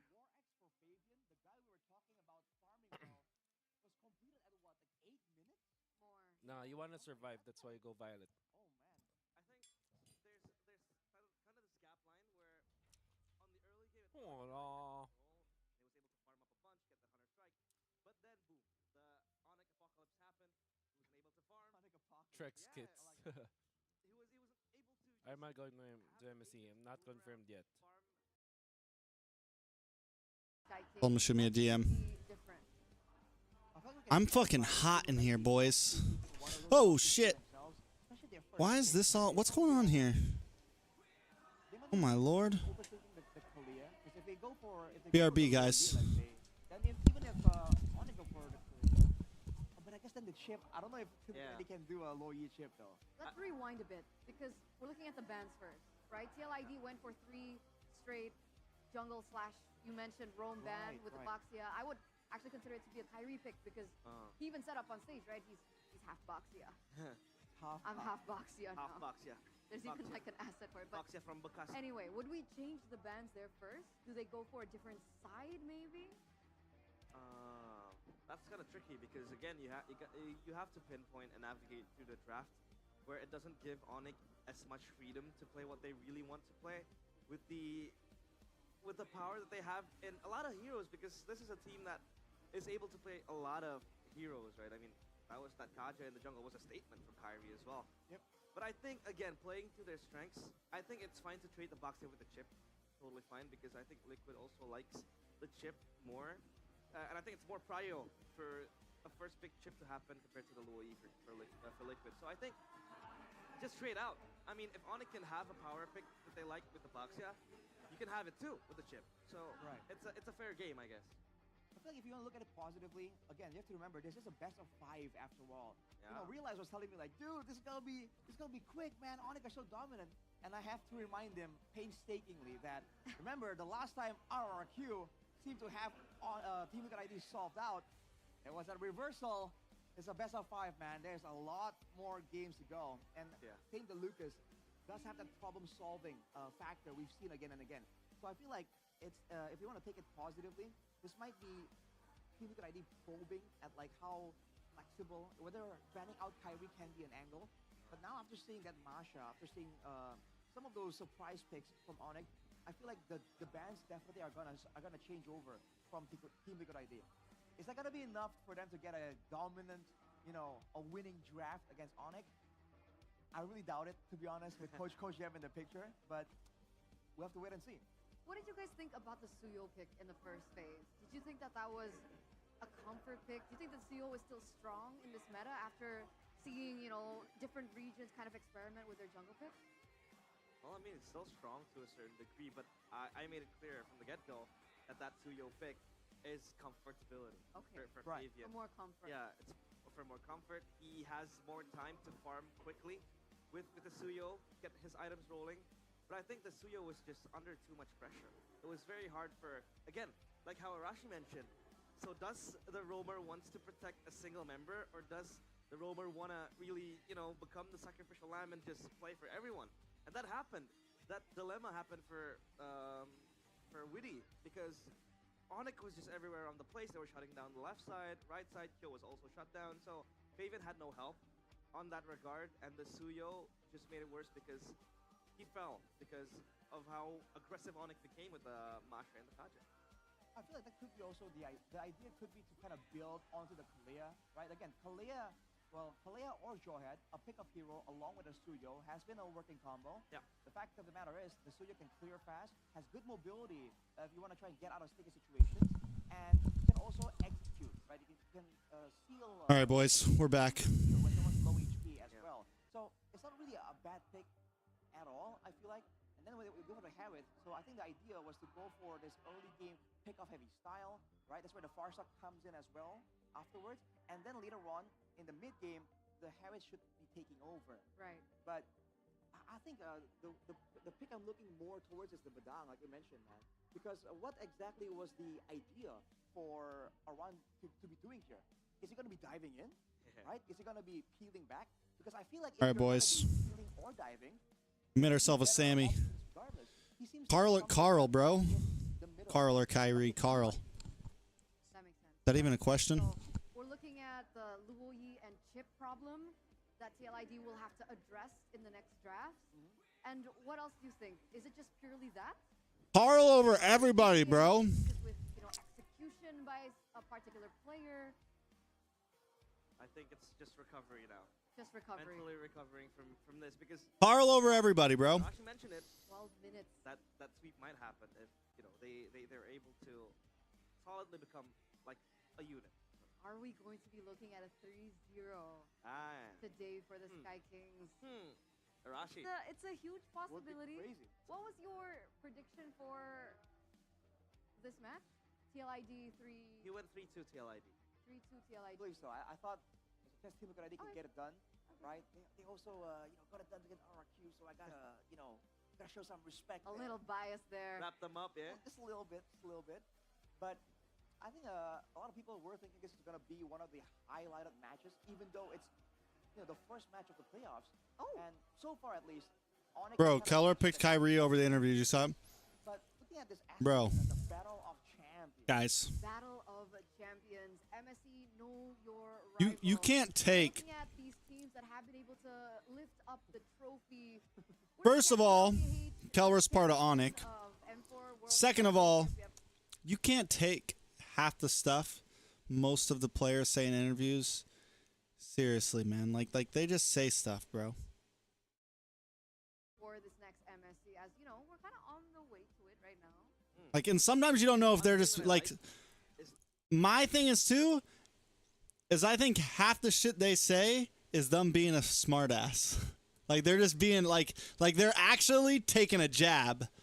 Like you think they're being serious. It's like when you're at the world stage and you're like, I want to face Moba Zane because he's so strong. Like they're just talking shit. When he was with Season 7 was it Execration. Execration back in the day? Good throwback. First season. With of course an MPL trophy to boot. He's completed everything. We're looking at a player that's successful, being able to lift all three. And he's young. He is. He has a long career ahead of him if he can keep himself locked in. And on top of that, so I guess now he's on side quests, right? He has When completed you've all it. completed the game of life and now you're just doing side quests. Side dude. quests. Looking for the other tournaments that aren't really up there. Aren't It's really so crazy. official. Because I think, if I'm not mistaken, Miracle, correct me if I'm wrong, but back at MSC and Execration, I think he was also Finals MVP in the gold lane. Was it him or was it like... And then M6 Finals MVP, Finals MVP as well. in the gold lane. I forget if he But was guys, the back at MVP. home, I have really bad memory. I think a lot of people already Wasn't know that that by Chakno? now. Was it Chakno? I'm kind of hazy myself, man. It might be an age thing, honestly. Age thing. But regardless of whether or not he was the MVP, his mechanics back then were already crazy. I think even back then, being relatively new to the scene, I'm like, dang, this guy is crazy. He's different. Yeah, this guy has completed MLBB. He has. So, That's it. He's no longer just the golden standard in the gold lane. He's legit the golden standard player. for MLBB. That's so crazy. He has a little bit of a quote to his perspective on the Indonesian rookie gold laners. Whoever has glasses, take the stage. All right, so all of the teams have improved compared to previous seasons. The rookie I noticed the most is maybe, as I think he has potential with good mechanics and well-prepared positioning during the clashes. We talked about this. Maybe. I think it was the when we kickstarted Mpl ID season 15. It was week 1, week 2. We saw maybe number 1 half that mechanic. He was so good with the heroes like the Moskov, which I think everyone is good with the Moskov. I think it's a very. Are you good with the Moskov? I am. I'm the gold standard in the Moskov. You gotta ask Mirko for that. That's fake news, ladies and gentlemen. That is fake news. But I do number not 2, believe. maybe is so mature on his decision making. He's able to play the macro game neatly, and to have that praise come from Kelra when you haven't made it to playoffs yet, you know he's the real deal, sir. Yeah. Kind of crazy. Because I'll tell you when the jersey doesn't look like ass, though. Kyo even not mentioned. Couple people it always looks good on. Yeah, to be noticed, to be named by the gold standard, that is definitely something to brag about. If I was maybe, I'll be going home like, Mom, Dad, Kelra mentioned me, dude. I'm someone now. I'm a real human now. Accolade. I was a nobody. I'll hang it on the wall that I was quoted by Kelra. But I had this conversation with Mirko. I asked him, what do you think if Kelra makes it to MPL ID? Do you think he'll get destroyed? Nah, he'll destroy everyone. Bar Eman, he says. Bar Eman. Or maybe on the same level. Oh. Best jersey? I don't know, bro. Same level. That jersey looks whack. Interesting take. Bold statement here, realized in front of the public. Nah. I'm not saying that they are on the same level, but they're kind of close. At least in the. I think Eman. It's safe to say that Eman. I feel like- is the closest thing Yeah. we have to Kelra. A lot of all the At this point in time, yes. But to say a lot of all the that teams now close, Yeah, equal. equal. are going to more What I'm trying to say, okay, let's rephrase it. Okay, okay, it's fine. Like- we'll go back. Take a We'll step go back. Take a step The back. scenario classic is style Kelra jerseys. enters MPL ID. Right. And Mirko says, yeah, he's going to destroy MPL ID. He's going to be going insane. It is hard to rock full on yellow. Close to him is Eman. You know what I hate? So that's the main I hate those collar jerseys. This is where phrasing becomes important. Yeah. I do not like the way the collar jerseys look. Sometimes it's hard. Yeah, you're a victim of it, huh? I have bear witness to interesting phrasing coming in from Realize. That is certainly the case. But Ritz! speaking of interesting, we're actually going to see these two teams opt to swap sides. TLID for game number 2 will actually be on red side, I believe. Did I see the asset correctly? Yeah. Okay, let's say it was correct. Let's say it is correct. Let's say my eyes didn't fail me this time, right? Yeah. What would we say would be different coming from them on red side? Oh boy, I feel like for them on red side, then the Fanny for sure will show up on their side of the bans. It's just a bit too important. But along with that, I don't think they're going to go for a full-on assassin type of ban. There could be a chance that they want to go for one of the macro threats. Lord Farquaad, I'm good. Maybe next time. Onic, you know, like low Yi for chip or chip for low Yi. So I think it's going to start there. And along with that, maybe some looks towards the gold lane, right? Because the gold lane, if both teams are so good and they can kind of like stall out long enough, the gold lane always becomes important. So, especially with Kyo in the picture, that has to be a bit more by the book. I feel like Team Liquid ID definitely have some ideas for that gold lane. I think if we're talking generally, more than For me, I just hate like what sucks about a lot of esports jerseys is just all the fucking logos on them, man. draft early on, and then they can respond. to It what kills. happens in play. So Right, now they're exactly. following the script, but they can flip it in the last few picks. So let's see if that's actually going to come to unfold. As There should be like, ladies and gentlemen, for game number 2 presented to you by the especially when you go buy them, Samsung Galaxy. logos bring some money, I know, but there should be like an option to buy. We are seeing a There should be like a logo version and a non-logo version. I would pay more for the non-logo version. Still go for the same route, right? There's still respect banning Fabian with a Ling, the Joy, and respecting maybe yet another jungle ban here. The V, bro, no collar. Are you talking about like, bro, those polo jerseys are garbage. Some kind of fighter? Was that the idea? I hate them, bro. We really haven't seen him be as flexible as he was during the quote-unquote prime era of Team Liquid ID. Yeah. But man, with the Ling and the Joy already, that certainly narrows down the hero pools.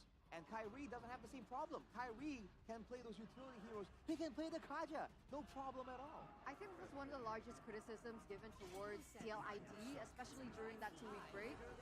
The fact that TLID have for so long worked around Fabian. Fabian to carry, Fabian being the number 1 killer. But what happens when Fabian's level of sharpness gets limited by his own hero pool? So we were expecting some adaptations coming in from Fabian in particular. Let's hope if he's actually explored different options, considering Onic will actually take away the chip instead.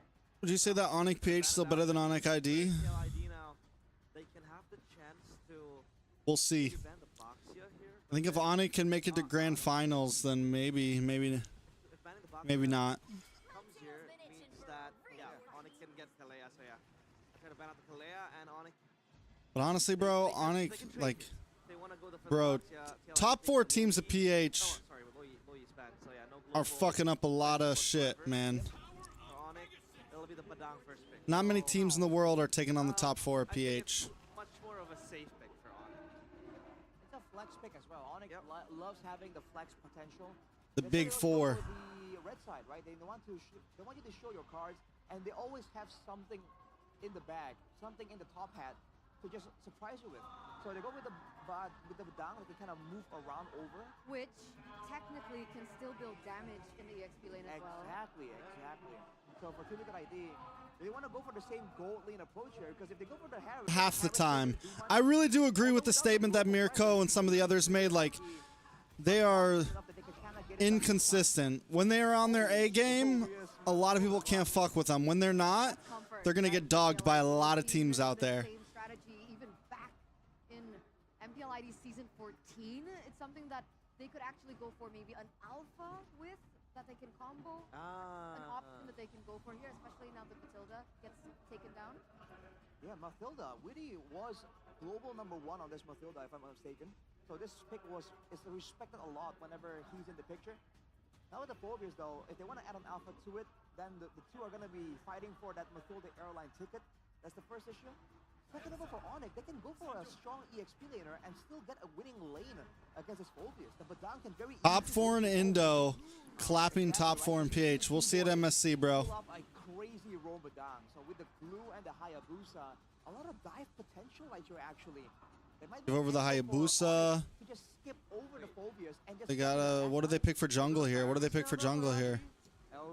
Because they're looking at the glue, right? The Fire Mist might just come out here.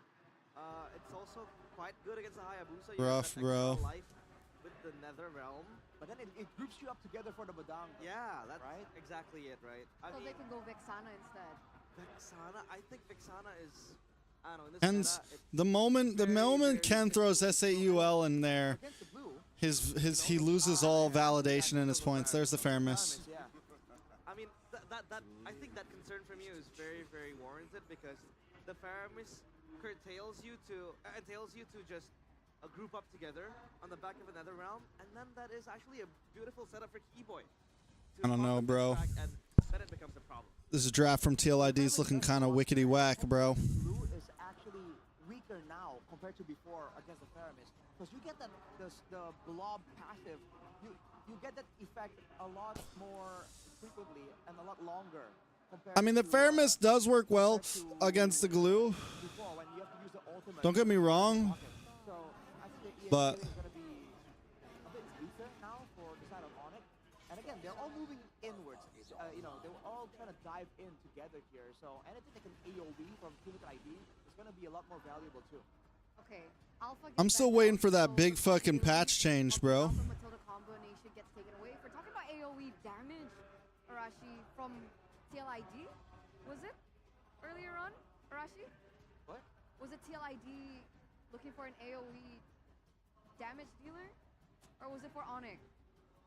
I think it works for both, but I think Okay. it works better for Team Liquid ID. Yeah, Because- because it can get something to stop the dive. Exactly. So I'm looking at something like Xborg, maybe as a possibility for Fabian if he's explored it. And I'm wondering whether or not TLID want to go for the ban against Valentina. Because technically, Onic still have the ability to pick up Valentina, take another realm for themselves, but instead they go for the Weeb ban, taking it away from Suns.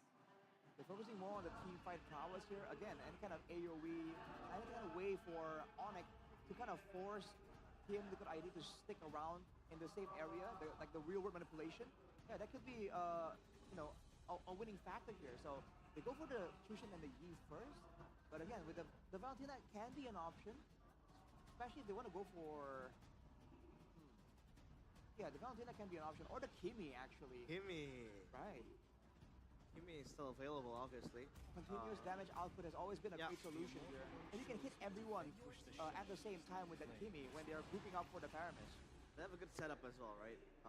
On the back of a detraction pulse. But now it's up to TLID to go for their pick.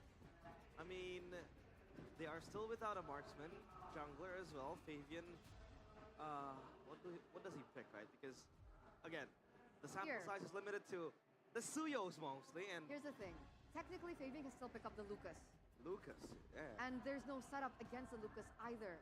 But he has to be careful because there's still a potential slot from Onic. So wait for the Lucas pick for the next pick. Wait for Sans to pick up something else. Yeah. And then he can utilize that as a possibility because that is something he hasn't used in the regular season. Exactly. What do you think we got a new Team Spirit coach? I got no clue. I haven't been watching any of their games. Now, without knowing exactly what the plan is for Team Liquid ID, do they want to go for that Valentina and still get the value out of the Netherrealm? Or do they want to go with a good old tried and true Farsa for Sans? Because on Sans, the hero isn't just in artillery mage, it's also a utility. Farza looks great for Onic right now, honestly. Yeah, they need a mid laner that can really fare against the Faramis. The Valentina Go for something like Novaria, maybe. Then if they have the Netherrealm stolen into their clutch, Valentina is an option. but again, Definitely an option, but match damage enough from the Valentina, right? I mean, it could be. yeah, you go for the Farza. The Farsa, so I don't know, man. The Farsa, I think the Farsa gets disrupted by the Phoveus. The Phoveus can just dive to the back line and have safety. How does the Phoveus just dive to the back line? The we're talking about, though, exactly. It is a lot more difficult to get to him somehow. But to be fair, the goddess of Jakarta, Yehezkiel, knows how the Farsa wants to operate. A very avid Farsa player himself. Now, though, Here's the thing, like, we've seen Farza get picked into so many picks where you're like, oh, this is going to be such a hard game for Farza. But good Farza players, man, good mid laners, always seem to find a way to make it work. What are the other options we're looking at? Fredrin? Like, a good Farza player is not just going to be a sitting duck, right? Alright. So in a weird way, both teams want to just go in and dive. More burst damage available. RJ, what's up? More AoE available for Onic.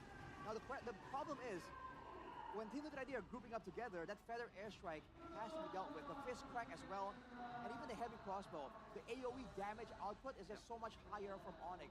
So I mean, the possibilities are there with TLID. They have the Lucas too. There's lots of scaling potential. You have a fast-moving comp with the Matilda. You do have a little bit of a weak early mid lane, I feel like. But a stompy stomp in the first game. Let's see if TLID can flip the script here. They have the winning lineup in Season 14. They were the runner-up in M6. Can they do it against the mighty Onic?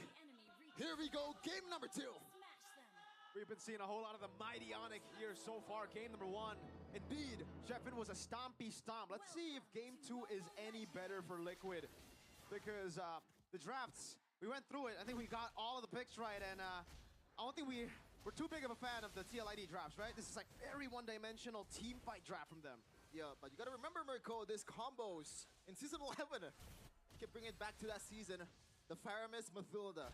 The Mathilda Phoveus. Mathilda Lucas. This works really well. As Yehezkiel getting burned out of his flicker. Kyrie takes some camps away from Fabian.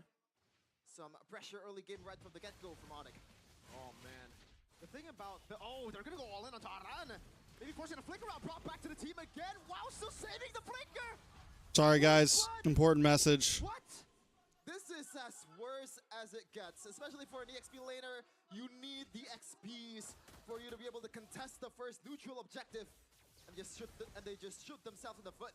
We got that one. Sheffin, this is a Phoveus. You need 4. You need to survive there. I wonder what the decision was. I mean, yes, sometimes you do want to save your flicker. T-Boy walks up, he has skills to KCC, and now good night as well. Fabian goes for the fight, doesn't have ult, has the guiding wind to take it away, but it's a 1,000 gold lead for the mighty Onic. They sent him on my bingo card. Kyo is losing the lane too. Top lane, it's nightmare for Iran. Mid lane, Keyboy's doing work. Already 2 involvement in the kills. Kyrie looking for a kill here to Kyo, already level 4. And it was it's already 1.4k in a span of 2 minutes. This is, we might be seeing once again the resurgence of a prime Onic. I feel like TLID are taking it so, like they're taking the front face value of all the picks from Onic. They're really not thinking about it deep. That's the thing about Yeb's draft. You see a few picks, you can't just go for that pure counter straight up. I wonder why the Juicin was banned. Honestly, feather airstrike down below, Kyo, flicker out, free turtle. This is looking to be a stompy stomp. Sounds of the flicker out. Fabian does have the Sacred Beast form. Will be able to dive in. No wing, all good. Oh. Unable to go for the chain. CC. Fabian gets away the guiding win from Witty, but no one follows through.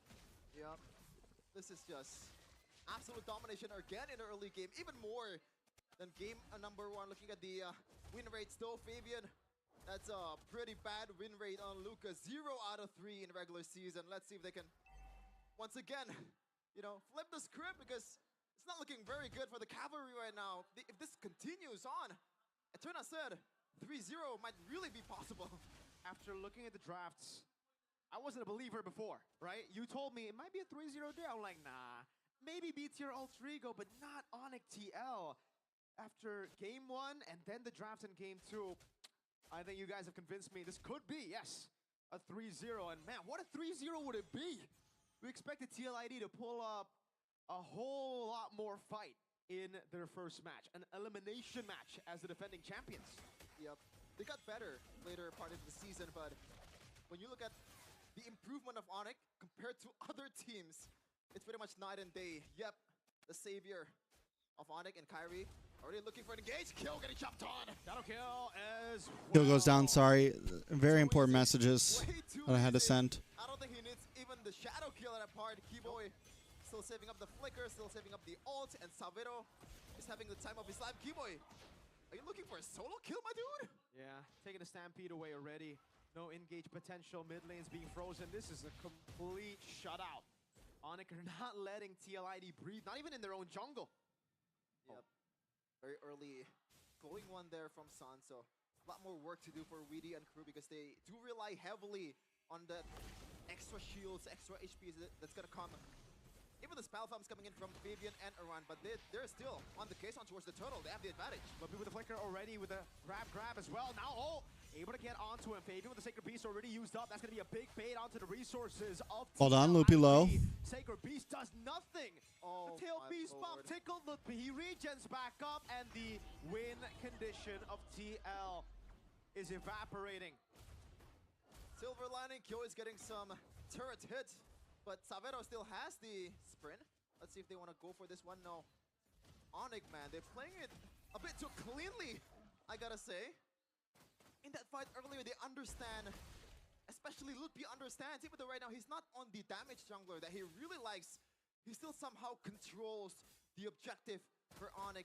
Looking at the in-game equipment by Dunia Games, already 1.2k on the jungle. This is just absolute nightmare for TL. They're looking to make something happen here. Oh, whoa, bro. Turns it around, Lutpi in the back as well. He's gotta be careful about the Ghost Bursters and all in over the You gotta think too.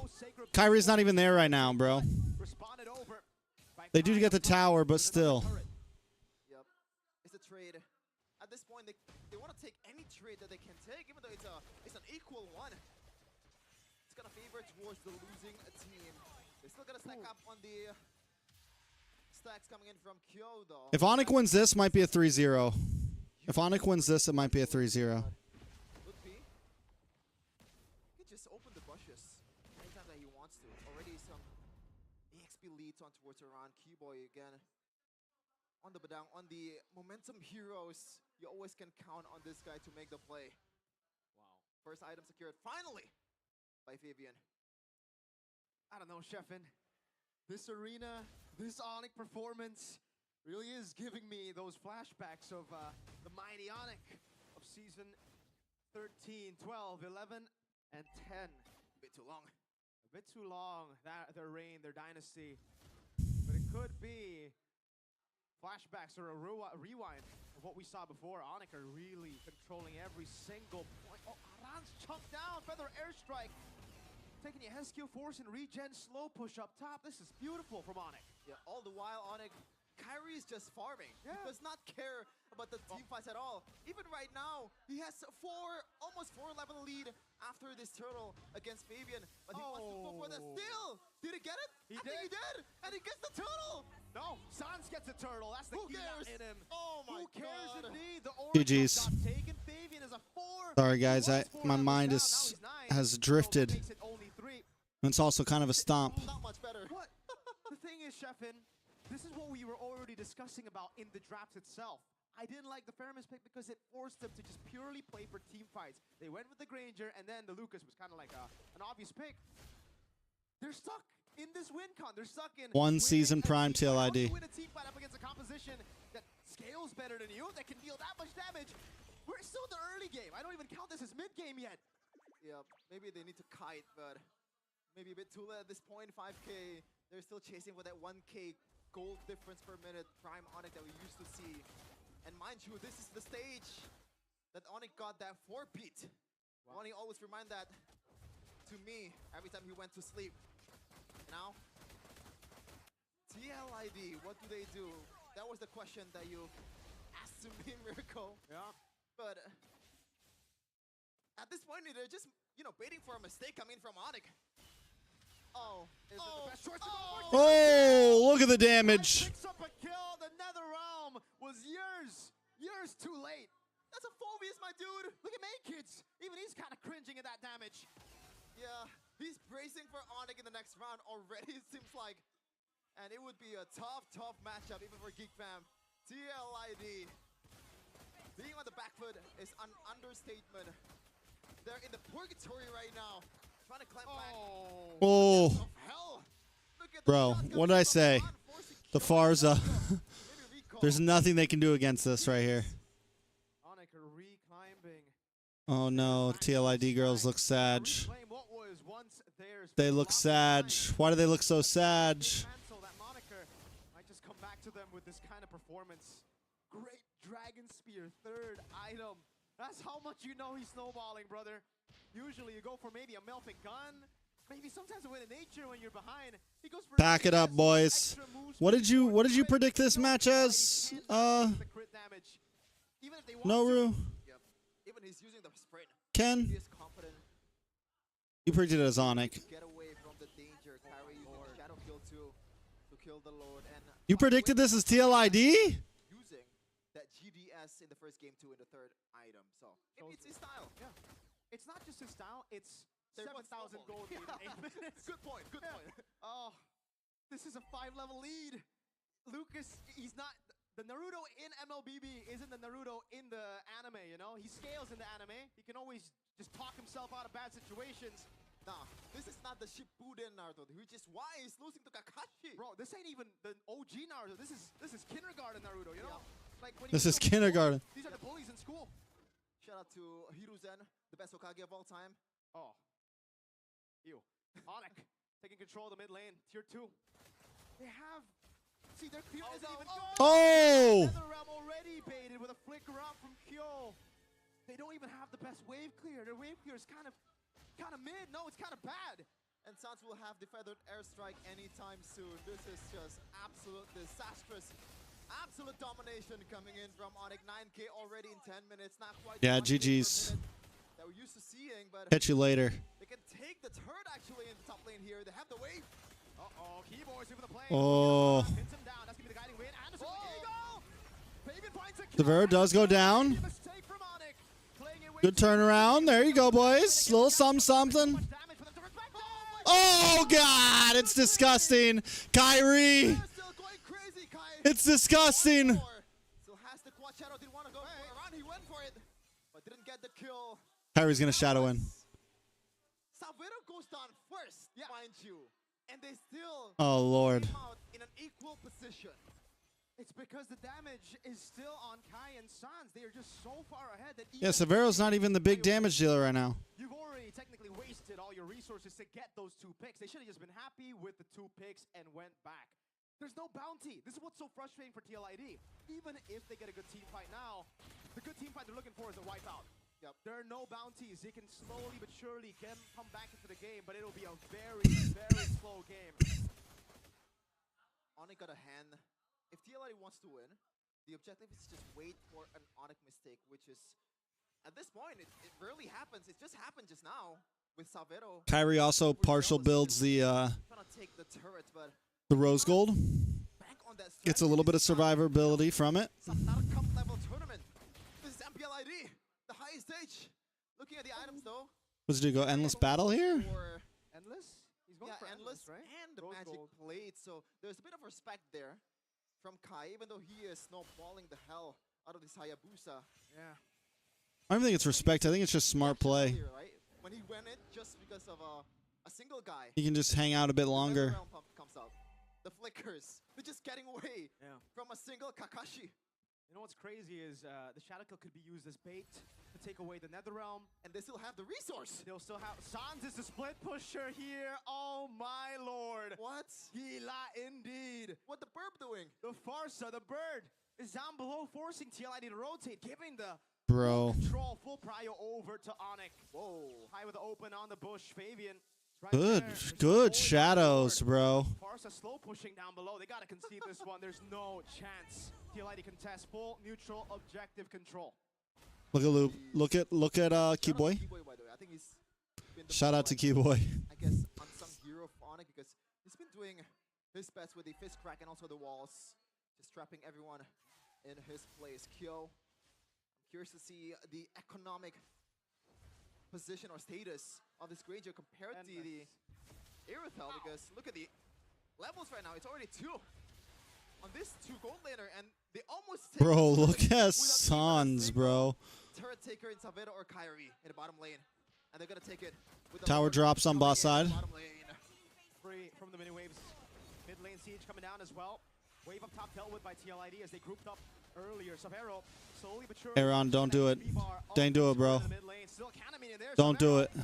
Gets the final shot. Turret down in the mid lane and in the bottom lane. Sans has Watch out, Bucky boy. the feathered airstrike again. All ults up for Onic.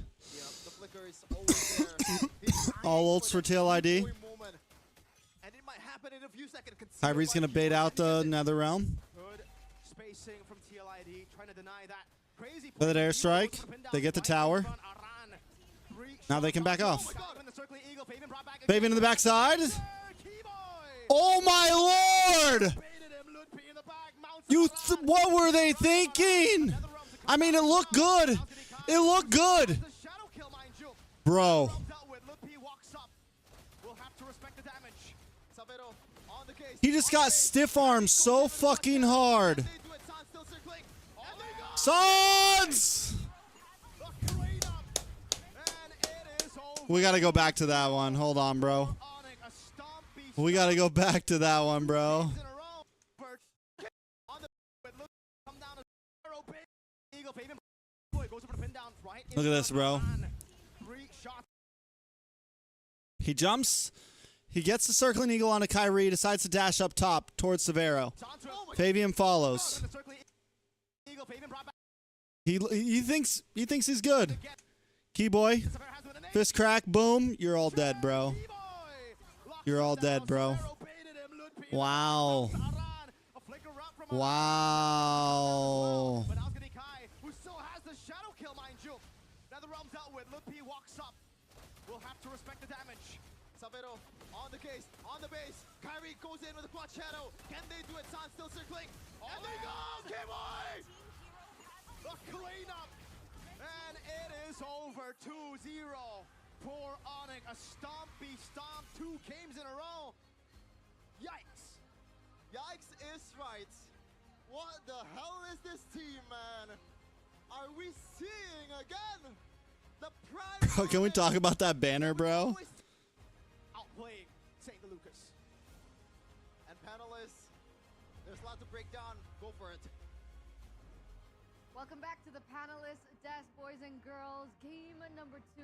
That was a 14-minute, 44-second victory by Onic. This means we're at match point. Yeah. So you're saying that the third game is going to be 16 minutes? Yeah, we have 2-minute intervals. 2-minute intervals. No matter what, it's still an Onic game. TLID, they literally have only 1 game life left. Yeah, it's tough because Onic, I felt like this draft also kind of forced Team Liquid ID into an unfavorable position. We talked about maybe the Faramis pick against the glue, but it didn't really work out that well. The burst wasn't really there that you look for. Usually when you pick up the Faramis against the glue to just pop the blobs. The Lucas was actually doing great stuff alongside the Matilda, trying to salvage a few plays like we saw up top. The damage was there, but I think Onic was just way too fed, way too ahead to be stopped. So they were firing from all cylinders, and it was hard to stop Onic. It's rough, man, because their composition forces them to go play a front to back properly. That's what the NetherRealm is in there. They have the Granger, right? This is a front to back composition with two really good fighters. The thing is, like, in the end, they were forced to use the Lucas as a bit of an assassin. You saw the Hail Mary play on the top side, man. The circling eagle, guiding wind into the back line to try and get Savero. And again, I think they were able to get Savero once, but you can't expect to get Onic multiple times in a row, man. It was just too difficult. And the fact that they were forced to go with that Lucas pick, I think was one of the main factors there. Yeah. With all the assassins banned away and Fabian locked into a very small selection of fighters, I think Onic is going to read on how Team Liquid ID are going to be forced to play, even with that Faramis. That's MVP. And we haven't even considered B-boy? the impact that this guy had in the game, right? Oh boy. Player of the game presented by Sans as well, though, man. Samsung Galaxy A36 5G on the Badang. So many opportunities opened up, so many opportunities presented itself because of the fact that he was able to find these opportunities in the early game and hence really just caused so much problems and chaos in these team fights that you wouldn't even consider it team fights. They actually forced a lot of skirmishes away from the winning conditions of TLID and their composition. Like we were saying earlier, with the burst damages. Bids, what's up? These aren't really long team fights. These are multiple skirmishes, one after another.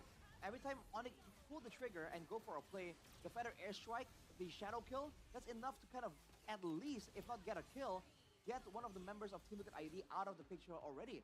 So it's the difference between just AoE, you know, fighter tools, compared to the raw damage and AoE that Onic are using to really just get ahead in these fights. We talked about our concern in the draft, the fact that this Badang can just capitalize on the back of a Faramis NetherRealm. It doesn't make sense how hot just be a double-edged sword that sets up the Badang for success. this garage gets, But the even Badang at is night. What I like that Kibo was doing, he was also peeling for his teammates.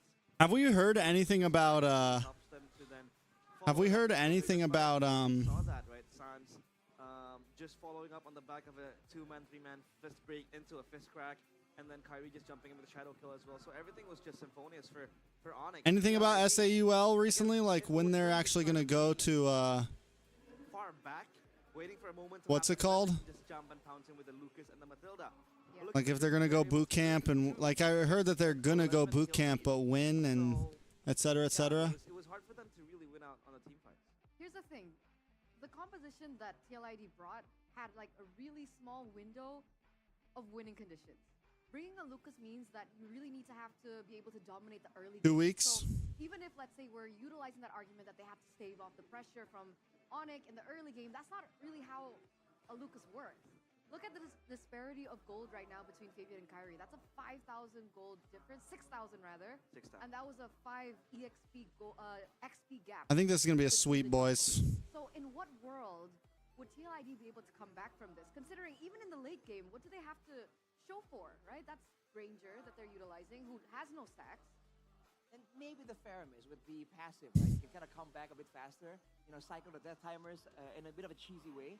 I feel like the critical things that kind of made Team Liquid ID lose happen in the early game for sure, man. The fact that they have a Matilda and no frontline roamer makes it so that Onic, they can always have the first move. They can send Keyboy into a bush, into the danger zones, and then you can see it in the earlier skirmishes, in the highlights, every single time. By the time the Team Liquid has grouped up together, Aran is too low to fight, or even taken out outright. And that's the same thing for him, for the Lucas as well. The fact that Onic just have the control better off because they're having a Badang against a Matilda in a game where they require that vision and that area control in order to set up for these big plays. Because of that, Team Liquid ID are just going to be forced to kind of spend some resources and time onto the Badang, and that's where, before you know it, the glue shows up, the Feather Airstrike gets popped up, Kyrie dives in, and before you know it, someone's already out of the fight. That's sad. That's totally sad. Look at the item timings. At Fabian, for example, the Hunter Strike was completed when Kyrie is able to reach 2 items. Yeah, it's actually worse.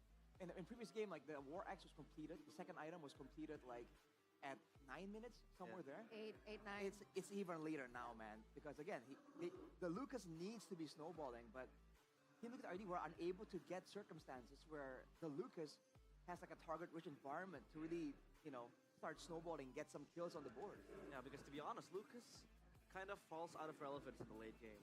When people are, when your enemies are already stacking up on defense items, the Lucas just becomes another front line to eat, right? And for TLID, I feel like they don't really have an inherent healer. Maybe the Mathilda is kind of, because you have the Guiding Wind, but the Guiding Wind will always be equipped for the Phoveus after a dive happens, maybe with Infernal Pursuit to jump into the back, and then strikes a ride with that Guiding Wind. But there isn't really a frontliner that really wants to protect the team, right? That's the problem with this with that composition that TLID had. The Phoveus had to dive, the Lucas had to fight as well. The Mathilda, somehow with the Circling Eagle, does that as well. So then the backline just becomes vulnerable completely. And picture Keyboy with a Badang just jumping in at you, and a fist break, fist crack combo happens. That's just the end of the story. And you have to wonder if that's the idea from Coach Yeb. Go for the glue, bait out the Theramis. Because I think Mirko mentioned that, dude, this Netherrealm is years too late. And that's not exactly his fault, right? With so much. Sorry, I'm reading. With the Lucas and the Phoveus diving. I should just turn this chat off. Pulling back so far with the Guiding Wind. If you're a Theramis, how are you supposed to keep up? Yeah. Right? The real question isn't. All right, guys, we're not gonna ask who you think is gonna win. We're gonna ask whether it's 3-0 or 3-1 to TL for Onic. There weren't any big moments, big fights won off the Netherrealm. And not to mention, with a Granger in the picture, it's not even that kind of hyper carry like a Natan that can really benefit with the safety that Netherrealm provides. So it's a pick that was baited out by that glue pick. And looking at the big picture now, 3-0 at this rate. You really have to wonder It's if fair. that was like a bait, like a mind game coming in from Coach Yeb. Yeah, with the glue, right? So get the Theramis, and then get the Badang, get the Farsa, right? Just combo. That's why the Farsa pick instead of the Valentino was also really brilliant. Yeah. They knew that they needed a little bit more damage in the early game to accentuate the plays coming from the Badang, plus the hyper aggression coming from Kyrie on the Hayabusa. And that's the way that they were able to anchor down on the early game and to prevent the snowball happening coming from Lucas. So it's all just going according to plan now for Coach Yeb and Adi, Onic, 2-0 right now. And it comes back to the drafts once again. Do you think that in game number 3, TLID can reshuffle, refocus, and finally win out the drafts? Hey, we had this conversation, Arashi. It's okay, it's a best of 5. They can try to probe around, sniff what Onyx trying to do. They try more. That was at game 1. But this is tournament point for them. This is GG Go Next Mpl ID Season 16. They lose here, right? Yeah. So there is no more time to try and probe. You have to be bold. I think at this point, just take risks. Just take risks, and maybe try to, contest for your comfort rings. Like the chip, Louis again, but insofar, Onic has been so good on banning it. We talked about Fabian and how he's always so important to the team. Maybe get something, urgently for Fabian here, because I was talking about it earlier, looking at the team fights playing out. Dang, typical idea, just trying to win fights, and then their sons in the back just outputting damage again and again. Now saying with an assassin, this would look so different, right? And that's why Onic went for the Farsa. But maybe that's where Himmigan ID needs something that's dynamic, something that can make plays happen for Fabian. Because remember, when they won, Fabian was a massive factor there. Whether it's on a fighter, on an assassin, the consistent factor is that he's going to be making plays, regardless of what kind of hero he's on. Exactly. But we're still going to be expecting 3 jungle bands coming in from Onic.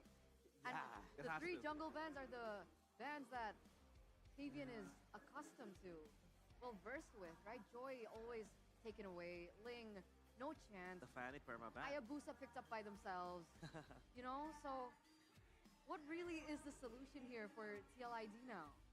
Yeah, I want to say stop being Fabian-centric, but it's too late. Kyo hasn't even been performing, right? I mean, I can't really blame it on him because Onic is just ruthless on their approaches.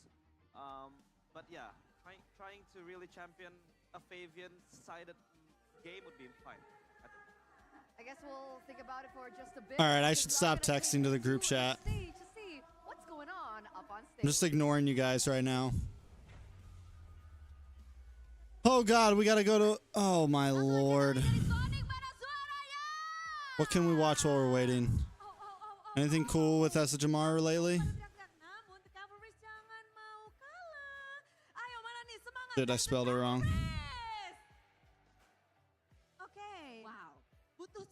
mereka. Betul sekali ya. Cavaliers ketinggalan 2 poin. Sayang sekali, tapi nggak apa-apa. Masih ada kesempatan untuk mengejar. Namanya best of 5. Kita akan melihat apakah nantinya Oh, it's just about the medallions. akan bisa mengejar ataukah Onic yang akan tetap unggul. Tapi Bude, Yes, match point. I already watched the MSC format video, yeah. yang seru nih ya, karena semakin panas kayaknya. Damn, guys, we could watch some HOK. Enggak sih, harus dibakar sih. Whenever somebody goes Harus in. dibakar. So Biasanya with bakal this, sebenarnya what membakar choice does dari Paradise Super Fans. Esports What the have with fuck is this? Four of Yang mid ada laners juga that lah we ya, have. untuk tarik napas lega sesuai yang Alisa bilang. Karena kita akan bermain bersama dengan Super Fans dari kedua What tim. Fearless Ini akan Esports, menarik karena they were okay, kita akan especially when they. Yo, don't I know this guy on the left? Who is this on the left? Don't we know this guy? Edit nih hari ini memang benar-benar ya. Don't we know dari this guy? pagi Udah kelihatan di layar, biasa di line of down juga muncul. Tapi sekarang Super Fans akan bermain dengan hero You guys want to watch it? Oh my god, it's the Dungeon Dice Monster. No, it's not. Kali ya kita undang siapa yang kira-kira sudah This is a classic episode right here. In the maze. We're just getting started.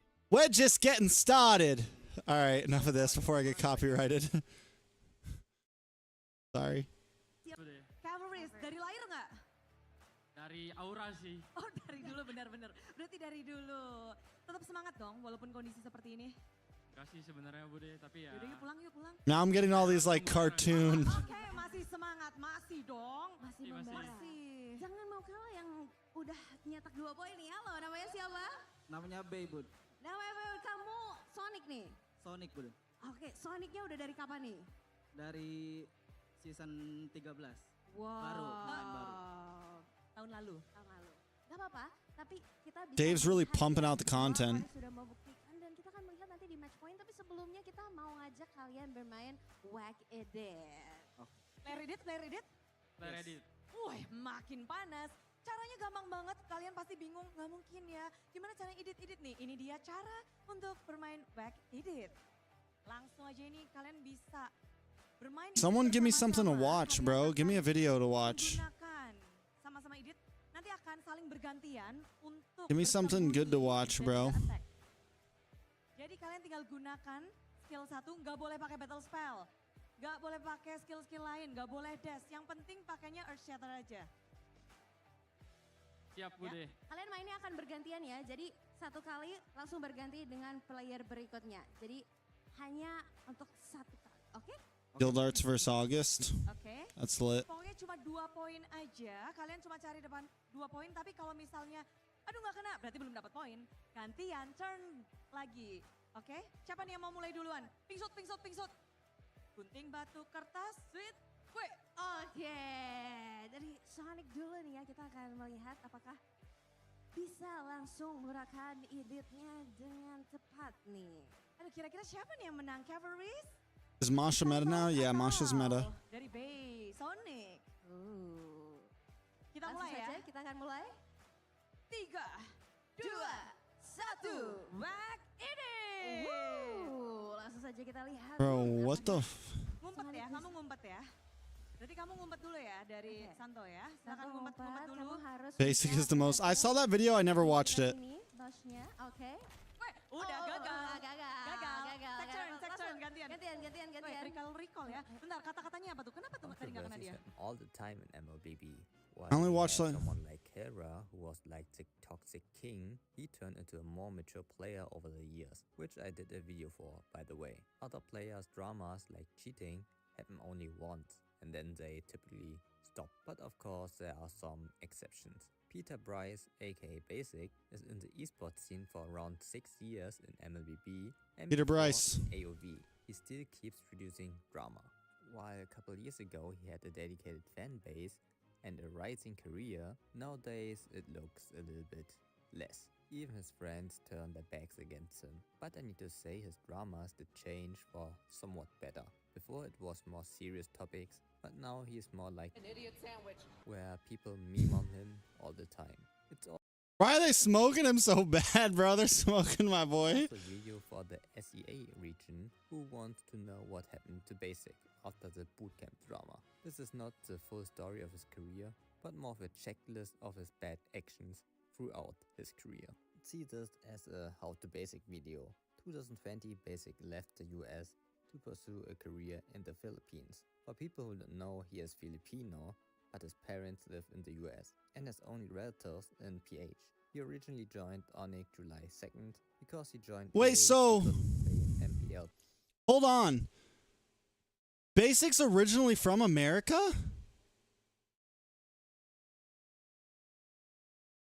I didn't know that. Like, Basic went to the Philippines. Basic went to the Philippines first? The US to pursue a career in the Philippines. For people who don't know, he is And Filipino. I didn't know that. His I thought parents he was live in the US and Filipinos. has only relatives in PH. He originally joined Onic July 2nd. Because he joined late, he couldn't play in MPL PH. So he decided to join the next Play Bootcamp. Well, at first it looked pretty good for him. Play professionally, making new friends, and stream with a good amount of views, but trouble already reached out for him. A rumor started to spread like fire in the bootcamp. Basic stealing Renedray's ex-girlfriend, Samantha. And there was a follow-up rumor that he is the reason why they broke up. In an exclusive interview with Spin PH on April 30, Basic denied that he ever hooked up with Samantha, but the damage was already done. What made it even worse is that his ex-friend, Doggy, told him to stay away from the next Play Bootcamp. Before the bootcamp in M1, when Team Gosu won against Candy Comeback, Basic blamed Paolo for no reason. There's also a video with Paolo. Oh, so he played in Gosu in M1. Talking about Basic. See, I didn't even know that. So I don't want to show you anything he said, but I will link you the video so you can see it for yourself. What I can tell is a summary of the topics. Blaming Paolo, Basic trying to make the new squad from Gosu members, his bad personality, toxic, liar, disrespectful, and many more.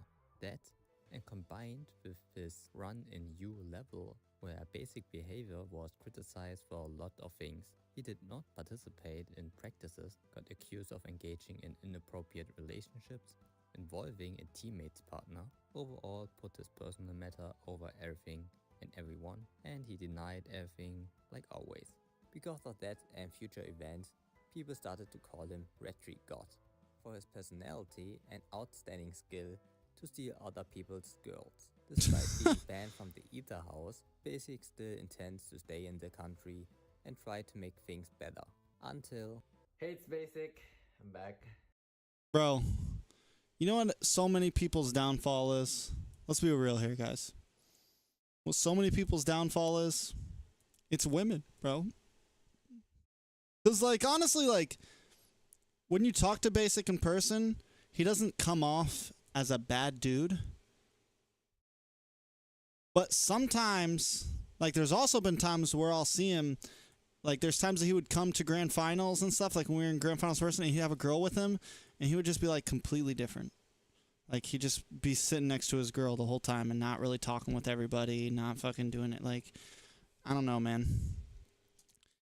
Seems kind of like he has two personalities sometimes. For another vlog.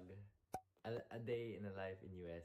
In November 2020, Basic left the Philippine esports scene and returned to California. There was a big surprise that he still joined Team Gosu again, and he did it for 2 seconds. He later on joined BTK. I don't even think he knows who... Oh, shit, I'm sorry.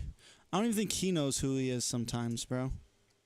For M World, 2 seconds. I do like to believe that most human beings have some good in them, and I think Basic does have some good in him. Like, I've had some serious conversations with him, and I've sat and chatted with him, and he doesn't, and like, there's times that he talks and he really comes off as a genuine guy. But then you also see some of his actions sometimes, and you're like, He couldn't participate for M World because Moontoon banned him temporarily for account sharing. In his 2 years, he jumped from team to team. From Team Gosu to BTK, The Valley, Ohio Brothers, Outplay, Avalon, and Cloud9. Where all this, he gets into another girlfriend drama. But at least he isn't the real bad guy this time. Fried Chicken explained it pretty good, but I will cut it a little bit shorter for you. Basically, Basic had a bad friend doing bad things, and then he threw his friend under the bus. Okay, I'll let Chicken explain it real quick. So I'll start from the very beginning. We were looking for a place to stay. oh, this was the Indo shit. And here's the thing too, man. Here's the thing too. all of Basic's issues stem from a girl, bro. And like at some point you have to realize like you can all like you could go through like listen, I've been there, man. You can go through life constantly being like, oh man, it's this person's fault. Oh man, no, it's that person's fault. But eventually you have to realize that you're the common denominator. Like if I'm constantly having bad relationship after bad relationship after bad relationship, out of the 4 women that I had a bad relationship, there is one common denominator, and it's me. At some point I have to realize there's something wrong here. You know what I'm saying? And that's something I learned in life. Like it's the same thing if I go from job to job to job to job and I'm like, man, screw that job, they're assholes, man, screw this job, my boss sucked, man, screw that job, I hated what I was doing, man, screw this job. Eventually I have to realize that out of those 5 jobs, I was the common denominator. And it didn't work out for each one, but I was the sole person that was always the same consistent person in each of those scenarios. So, I mean, you know? Essentially, it would cost. They kind of did the math. And I say it to servers that I work with at work. You'll see the same exact servers always complain about their tables and how, and I'm talking about in restaurants, like it's always the same servers who have issues with their tables. And it's like, at what point is it, okay, yeah, there's some asshole customers out there, I get it, but also why is it always you who has the asshole customers? Maybe you're fucking up something. You know what I'm saying? summarize that it would cost around $700 each person to stay in Indo for like a month leading up to M4. But basically, Basic knew a girl and she was studying in the U.S. She's from Indonesia. She's pretty well off. Her family is. Her name is Carol. And Carol says she's a big ML fan and that she'll let us stay at her place for free. And we have to pay for our own food, but she can basically let us stay at her place for free. And we come to Indo, we stay at her place. Well, that, oh, he came already. No, he posted a... Alright. Time skip 2 weeks, okay? They've already went out to club. I went out with them once. Is this the Yaoi issue? No. This is when they all boot camped in Indo with this girl Carol, and Basic and Carol were definitely like hooking up, and Zane was there. All of them were there. This is when they boot camped in Indo for what? What was it for? Was it for M4? I think it was for M4, right? Yeah, this was for M4, and they met yeah. up with Yaoi, and Things got like real messy. They had fun, okay? She came with us then, or she came with them there. Again, they go out a few days later. Yaoi's there too. Yaoi gets her Instagram. No, we don't know anything that happens.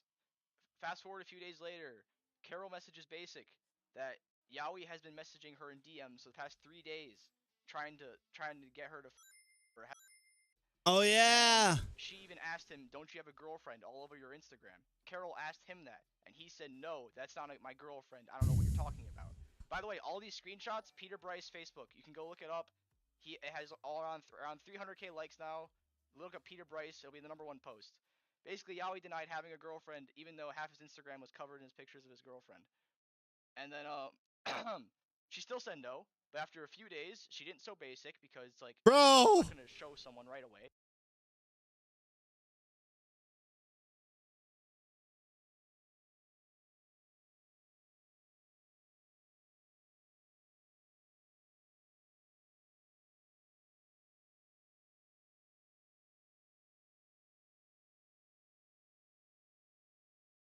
Is this real? Are these messages real, bro? Bro, this is a long time ago. I never saw all these messages. My guy called her fucking 20 times, bro. That's crazy. Why are we here? We're just... Bro, we're bored, Ritz. I never actually followed all this shit. Then she showed Basic after a few days. Basic was pissed with I do remember Yaoi, like... rightfully annoyed because we all owe Carol a big favor. But since Basic is the closest with Yaoi, because they were already good friends, that's why Basic was pissed with Yaoi. So then Basic told Yaoi, yo, you gotta admit to your girlfriend, your volleyball player, pro player girlfriend, that what you did, and I'll forgive you. Then everything is square. He wouldn't post anything, he wouldn't share anything if Yaoi just admitted to his girlfriend, and nothing would have happened. None of this would have blown up. I mean, maybe for Yaoi's side, but not as big as it has now. And then basically, Because Basic was there, bro. I mean, because Chicken was there. Volleyball player messaged Basic saying that Yaoi told her that Kara wanted to have sex with him, not the other way around. So then Basic told her the real Of course. story, and she was furious. And then she told Basic that she Golly, what a bunch of drama. and Carol also wanted to because he basically tried, you know. So then Basic decided it's like, okay, both the girls want me to release it, then I'm going to release it, and he did it on New Year's. So if it really was an impulsive snitch thing, he could have done it over a week ago when it actually All right, happened. hold on. Gentlemen, for game number 3, match point. Jushin. By the official tournament smartphone Samsung Galaxy A36 5G. From the side of Onic, they have gone the exact same route. Fanny, Joy, Ling banned out, taking it away from Fabian. TLID go for the Hayabusa, eliminating that as an option for them to pick up for themselves. Bro. For Kai, the Luoyi, and the Chip. So they have learned from Ow. one, but their first pick I have like... Shin. Safety, I'd say. It's a much more safer pick for... I'm hurting right here, boys. It has the escape, it has the shielding as well. The lift off to look for small skirmishes that you can really play with. But yeah, Juicin I think is a very, very good pick. Coach Yab is smoking these boys. Is this the something that is in Fabian's pocket? Because we haven't seen Alpha in such a long time. He picked it once up in the regular season where he lost. Yeah, he didn't win with it. That's the big concern here. In theory, right now, against a glue, it means that the Alpha is going to be regenerating a lot more. And the Alpha does true damage, which is good against the frontline pressure. There's a Franco. Out of nowhere, though. Is this again an attempt Franco? to shut down Fabian even more? With a Mathilda and the Tsushin, there's not a lot of ways for Team Liquid ID to cancel out that Bloody Hunt as of right now. But so far, this is looking like a stronger, more stable, more brawly trio mid. And remember, trio mid is the highlight of this matchup. But do you think the Franco is enough to withstand the... It is crazy that they pulled in Yab like halfway through the season. Mathilda obviously has very strong invade pressure, and that could just, you know, screw up the Suyo. I think this depends on what is picked up for the gold lane and the mid lane here. They need good amounts of damage here if they want to truly make the Franco a real threat. If there's not enough burst damage, then they can just tank through the Bloody Hunt. With a Mathilda, especially if they're on curve and not behind. Do you think Coach Yab will stay all the way to MSC if they make it? Let a Alpha or maybe someone else in the EXP lane survive from the initial engage. So that's where, for Onic, they need good amounts of damage, and they need quick damage. If they take too long, then the rest of Team Liquid ID will follow up and even dive through with the Tsushin. And that's why TLID banned out the Farsa. Yeah. So they're eliminating that layer that Arasha was mentioning earlier on. Other than the Farsa, what heroes are we looking at here? Burst damage mid lane. An early game base damage, that's good. What about a Eve? It's okay, but it's not as bursty by all means, right? It's just a lot more consistent. But it will help with the wave clear though, which is a big deal, considering that the mid lane 1v1 is a big factor in the rotation. But I personally don't like it in combination with the Franco. Agreed. Yeah, it hooks you out of the RWM, but I think they need to go for either a mid lane. All right, what do we got here? Faramis. Works well. No, it works well, I think. Works well. And they're also, well, there's the combo, right? The pull into the Iron Hook, the Shadow Stampede into the Iron Hook. But there's also the fact that now that Coach Yab has picked up the... Ho! Hints at... Ow! At them now What are you doing? It's 4 a.m. But at Faramis. So I'm assuming a lot more of an aggressive maneuver, more forward momentum. And technically, if you're thinking about gold laners that can kind of vibe well with the Franco, it's only between the Beatrix and the carry, I believe. Those two Romero has picked it up. Exactly. Exactly. So I think that's where Team Liquid ID are kind of trying to make a read. Go for the Gatot though and the Moscow. So good macro pressure. Good front line as well here, knowing that the Mathilda won't be able to serve as the main front line. So it's a very brawly composition coming in from Team Liquid ID. Not a big fan of the Gatot Pacha as the sole, like, tempo setter. However, oh, they go Granger. Okay. Right. Interesting. So no carry, no Beatrix. Yeah, I think because the main premise has always been the Franco hook. Why did Aaron Shiki get subbed out, guys? Or with the carry, constant damage. But I think the Granger does give you safety in terms of range and the poke as well. And if they want to play the front to back for ages, I think it helps as well with the Granger. Match point, ladies and gentlemen. We're going to throw it over to our fellow casters. Mirko, once again, Sheffin for the final time, potentially take it away. This might be the end of the journey for Team Liquid ID. They're in the brink of elimination. Only one game separates them from the gaming house. They were the runner of M6. Oh, he's got a girlfriend now. No, the champion of Mpl Indonesia Season 14. And now, look at where they at. This is their last draw. Can they do it and stop the resurgence of Onic? They gotta fight back somehow up against Onic. Again, the defending champions, ladies and gentlemen, in their first season. A lot of them, at least Fabian Witty and Aaron Shiki it was. The three rookies that were promoted into MPL with a lot of doubts surrounding them, instantly erasing those doubts, carving their name into the history books of MPL ID by becoming champions. Onic, what do you think about the draft here, Sheffin? I gotta say, you are very Onic Pro draft, or like you were very Onic Pro when the draft happened, right? Until the Famous Granger. Yeah. I think a Yves and also maybe like a 1-1 or something like a Harith would do well, especially with the amount of damage that Carry can deal in the early game. But look at that. That's exactly what. Oh, Lord, that was close. Not gonna find it. But yeah, what were you saying, Sheffin? Yeah, Give me the 3-0. Let me go to sleep early tonight, guys. Give me the 3-0. I'm trying to go night-night. They put the Mathilda on Weedy. So the ingredients is there. It's a matter of how they execute. I think it's a much more well-rounded draft and also more competitive drafting phase than first and second game.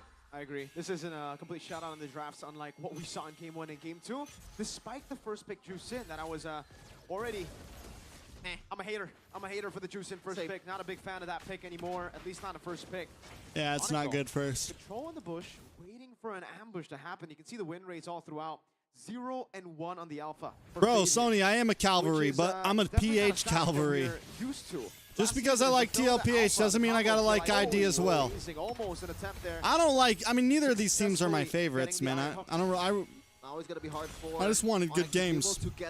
Close to But seeing Onic play well is always a treat, honestly.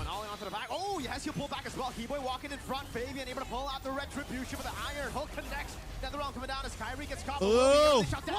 What? Kill up top kill. Finally kill Sans. Oh! Forward, bringing him back into the damage of Onic.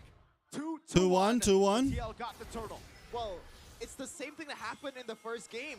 They got the turtle, but Bro. there's some retaliation on the other side of the map. Wow, they gotta stop with the 1v1s, man. They're gonna take care of themselves. I think it's fine.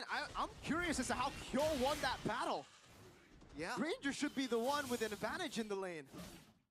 I mean, we can see in the items, already warrior boots for Kyo. Maybe that plays a part, that 1v1 earlier.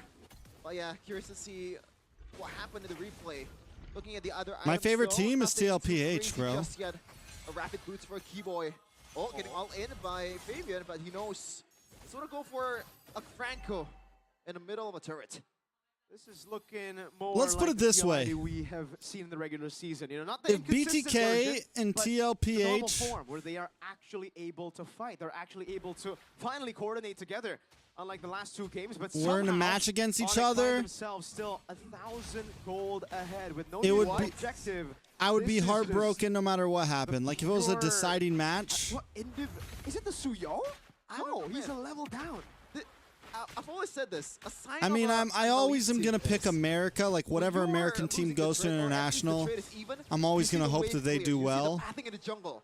And But this is what Onic did. one of the reasons, so throughout I've been the a fan prime Onic of era. Echo since what was it, micros on all the season members is very sound 10 or getting jumped on, but still has 11? the Back AOD. when they got Suns walks off, Fabian already there. right before M4. Into the circling Eagle Suns. Another round with a bloody hot locking Fabian down. Instantly cancel with the AOG. Oh!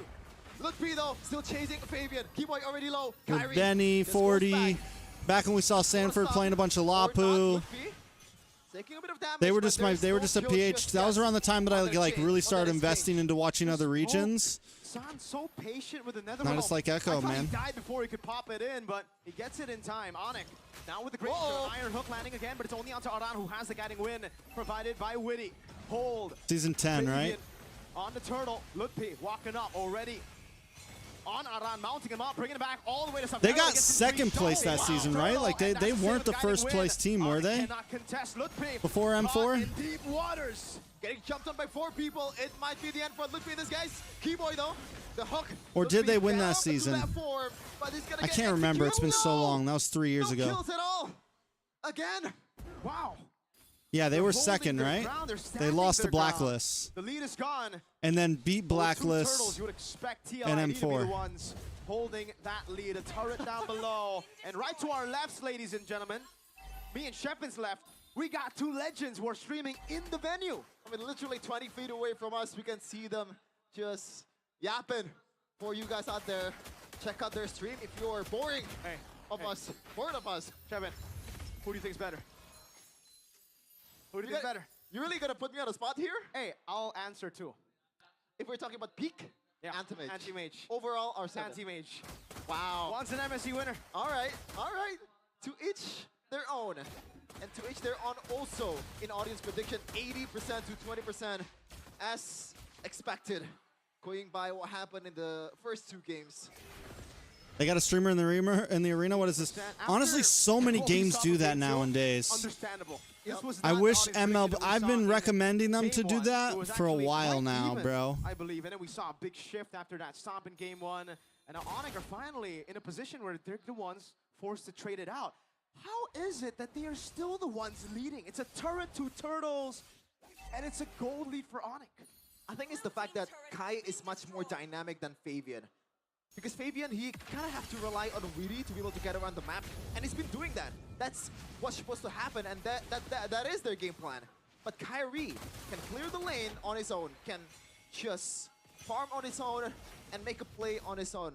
But gotta say, the one thing that really impressed me the most is the fact that Onic, not one of the members has died yet. Might be changing it now. All in over the Keyboy, another realm in time, but he will still fall. Flicker, outburn, out SOD.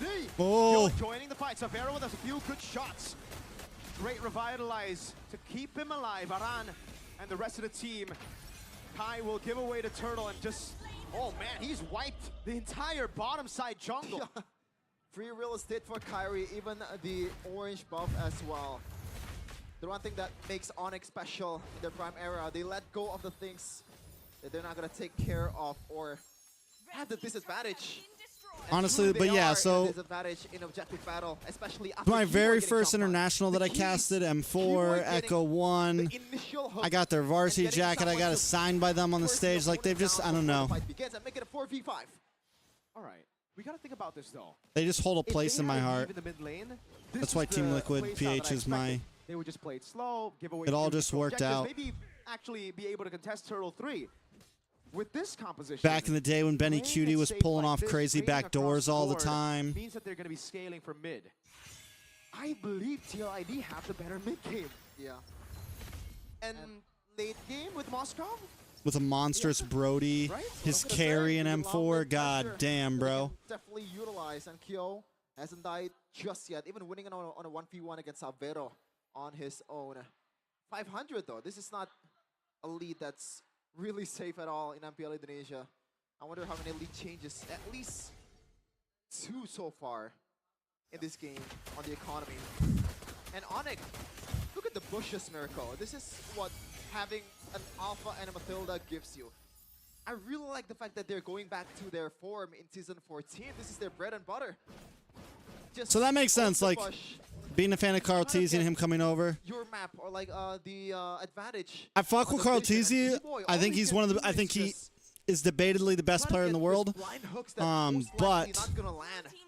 You gotta scan the bushes. You gotta scan all the things that he cannot see in plain sight. But like Sanford. It's all about pushing Honestly, the whole slowly, team, man. steadily for TLID. They have to Sanji. like you said, it isn't safe, but it's fine. Even JP now has really stepped up. Late game, the range is the only thing that I have doubts about, right? Sans walks up. Oh, good damage. Yes, And even with them bringing Oheb on, it just feels good, man. Like, I don't know. Oh! Purify. Good Purify. Good call. That mid bush, man, so important for the neutral objective take in TLID. They are struggling to get control of it. Sans, another risky move, walking up front. Orange buff taken. That's a level lead for Kai. Iron hook not landing. Lord very Kyrie. low. 10K on the Lord. Kyrie goes in. Can they pull it? Kyrie steals it. See you later. Hit and run, boys. Now the mount down over to Fabian. There should be a trade. Lutpi is dead. Loopy dead. That's okay. That's okay. Uh-oh. Uh-oh. Keyboy get nope. He does not get away. Jumping on a Kai. Soul Sever coming down. Yes, here with a flicker forward on the Crimson Peak. And Kai getting away with a Blade Surge. Not bad played by Onic at all, though. 2 for 2, plus the Lord coming. Overall, though, in the kill department, it's an equal one. Fabian is trying to sandwich Kyrie and Sans. Blacklist 2. Crazy poke, Fabian with If you hang out in my chat a lot, you know we have a deep respect for Blacklist. Like, for me, as an org, like in just what an org has accomplished, Blacklist probably one of the greatest names in MLBB history. This is the problem with, yes, you have the as a team name, honestly. Yeah, just Kyrie thinks, man, the god of the jungle, the red trees are there. But yeah, look, be in trouble. Spear of Misery connected. Half HP, but they still have the Lord and the siege potential. Savero just gunning them down with detonatas. And Rhapsodies are on very low already. Lord marching down. Like from M3 to M5, you can't deny Blacklist's presence. Holy shit! With the SOD as well. Don't take it, kill. Onic on the brink of eliminating the defending champions. Yup. This is just clinical Mobile Legends coming in from Onic. It wasn't that clean in the early game, but they know what to do, even in the objective battle that they're not supposed to have an advantage on. Yes, they have the Bloody Hunt on a Keyboy, but this is Alpha against a Suyo and Mathilda we're talking about. Man, the HP like when you think about a team that just consistently went to World Champions, and not only went to World Championships, but placed well in World Championships. Alone with no Mathilda, that could have been real bad. Luckily, the timing wasn't, you know, the best. Even if Onic got that, they would have got more pressure. But there's no neutral objective up. Whew. Now it's time to breathe for both of these teams. Once again, I think the win con or the plan, Fabian though. Spear of Alpha onto Lutpi. Oh, JCC. Oh, outplayed. Nope. Takes the SOD. They gotta get out. They gotta get out. They gotta get out.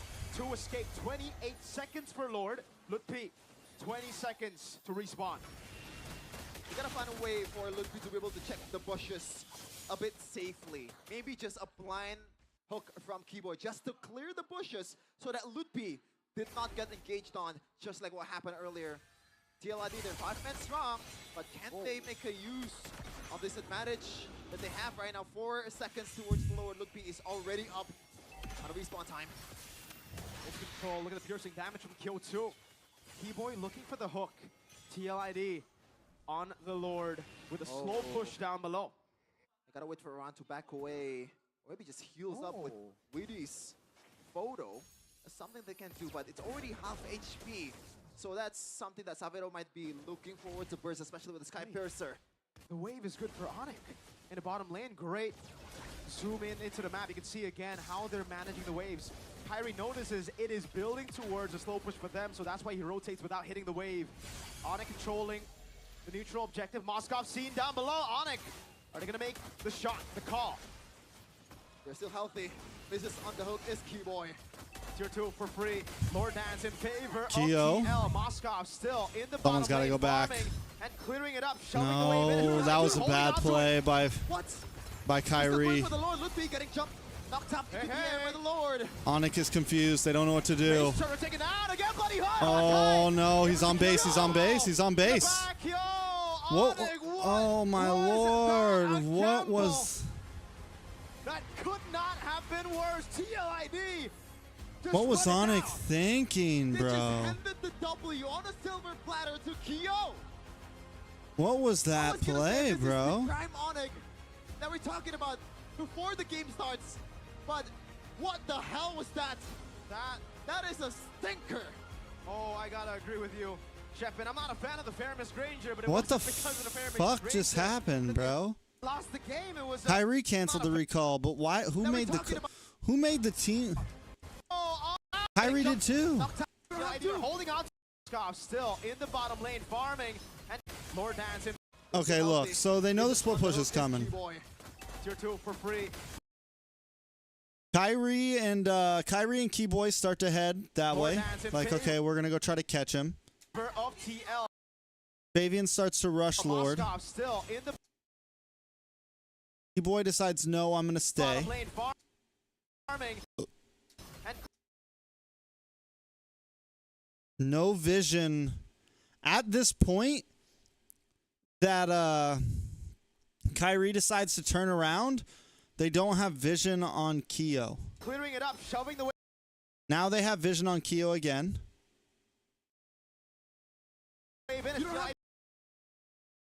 He's going for it. I think they're hoping that TLID, once they lose vision on Kyrie and Keyboy, that Keo will back off. I think that's like...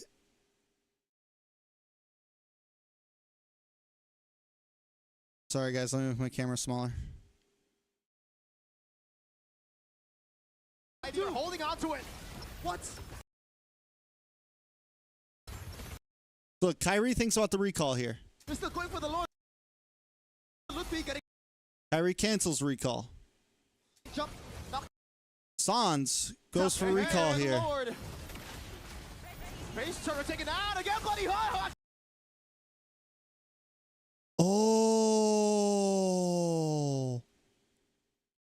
He didn't cancel. Yehezkiel stopped it. Yehezkiel stopped it. Watch Yehezkiel. Watch Yehezkiel. Oh, it got canceled. He didn't cancel it himself. It got canceled. That hurts. Yo! In the back, yo! Onic, what was that? A gamble? They should have gone before that, the yeah. last second was so crucial because Sans, I think, was a second away from recalling back to base. And I think for Kyo, That's it was all about tough. him just focusing on the crystal because he knew that in that fight, Onic was about to turn it around. But Sans recalled, and that Crimson Beacon even only touched the tip of it. That tip of the Crimson Beacon touched Sans, canceled the recall, and Kyo continued with the split push. And so we're gonna crown our MVP. But it's true. What the fuck? Just make a call. Like, they seemed like they didn't know what to do in that situation at all. To go to Kyo. Presented to you by the official tournament smartphone Samsung Galaxy A36 5G. There's definitely an argument to be made for all the rest of the players, but that last minute play from Kyo That's a good sticker. really took the cake. I don't think things would have been as easy for TLID if it went otherwise. And I think the one thing that I really wanted to add for this game in particular is the differences of the previous game, which is what? This is a draft that is so TLID, to quote a young man from the Philippines, right? It's so TLID. This is their comfort. This is how... All right, let's go back to Drama TV, guys. Let's finish this video. But Basic gave Yaoi a chance. Let it wait out. He was honestly, I don't think I would have that much patience with a friend like that. He gave him a chance to apologize to his girlfriend. Not only did Yaoi lie about it to his girlfriend, but he also never apologized to Kero, and he never apologized to Basic, and he pretended like it never happened. Do you know about the big BTK versus Gaming Gladiator rivalry? It was a short-lived rivalry between BTK, which Basic Zane was in, and the new Gaming Gladiator, which had former BTK members and was considered the better team. But BTK still managed to win with his new roster. In the BTK team there was some drama because of the swap of their mid laner, Nicolette, also the I am the captain and Kevy incident. Kevy was a random guy who paid Basic a couple $100 to be in the team as a sub, so he isn't playing. And he was in the offline event of the final. That sounds pretty weird but not that dramatic, right? Well, because Basic switched Victor's place with this guy, so Victor had to watch it all at home. The literally founder of BTK, not Zane, Victor, aka Carti. Yeah. What's become of the You're world? not even a sub. Yo, let's not talk about that. Let's not talk about that. Poor Cardi. Dude, nah, honestly, I thought I was going to Vegas until one morning I woke up on YouTube. The El Capitan arc. Basic's been through a lot of villain arcs. Talking about Heavy as a sub. Soon when I seen that shit, bro, I just dropped my phone on the floor and I broke it. I'm not even surprised, bro. I mean, I can't even be mad. I haven't been playing this game, but at the same point, Kevy. Also, I heard Kevy paid Basic for a slot. The choice is mine. And then Basic did that shit behind Zane's back. Heavy related questions? It's so fucking stupid to say. The dude paid Basic to be on the lineup, and Basic, I guess, needed money that fucking badly to where I'm not even gonna argue with it. If Basic needs money that badly, I'm not gonna even bother. I think it's stupid as fuck, but I mean, what am I supposed to say? The other part was about Nicolette's drama of her playing in BTK. Basic and apparently Liz looks pretty here. Wanted to switch her out with another player he liked more. We don't really know if anybody else or everyone wanted to kick her out. The real question they is, all say different Liz things, with bangs and I don't want to dig too deep Liz into without it. bangs? And Basic did what he thought was right, to call himself the captain of the team, after solely deciding things on his own, and gave us one of the many memes throughout his career. I am the captain. Zane, are you not captain? I don't know. El I didn't know he said Capitan. that either. How about you guys ask him all this? Ask him. Next year he gets more memed on for getting reverse swept in the NACT final, and They tried going for me. They're so dumb. Yeah. I have rose gold, dog. and Where Are You BTK memes got born. In between all this, he also started to separate from his friend Hoon. Right now he isn't doing much except streaming from time to time. His streams lost a good amount of views, but I guess with the next NACT we will hear from him again.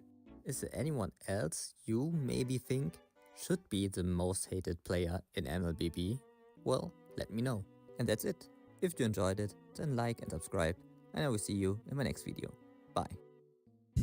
2, 3, that is all you did. Bruh. And take down the Bloodthirsty Bruh. Kings. A clean sweep. BTK, the reigning champions, did end up falling. Congratulations. Every to league needs a Avalon, basic, though, the man. hugest upset so far.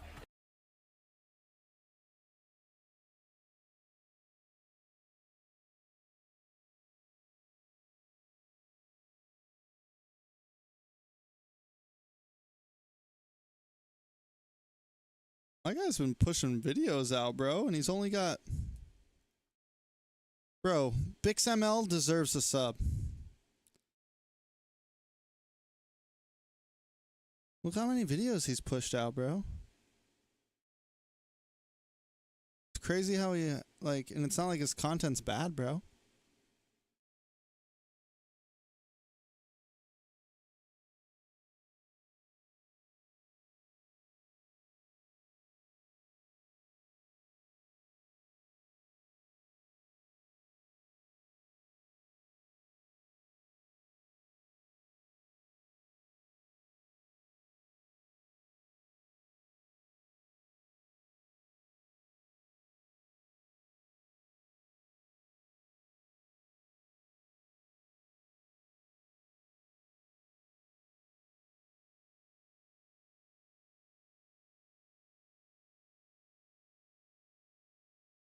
Content definitely has gotten better. You can tell just by the thumbnails, but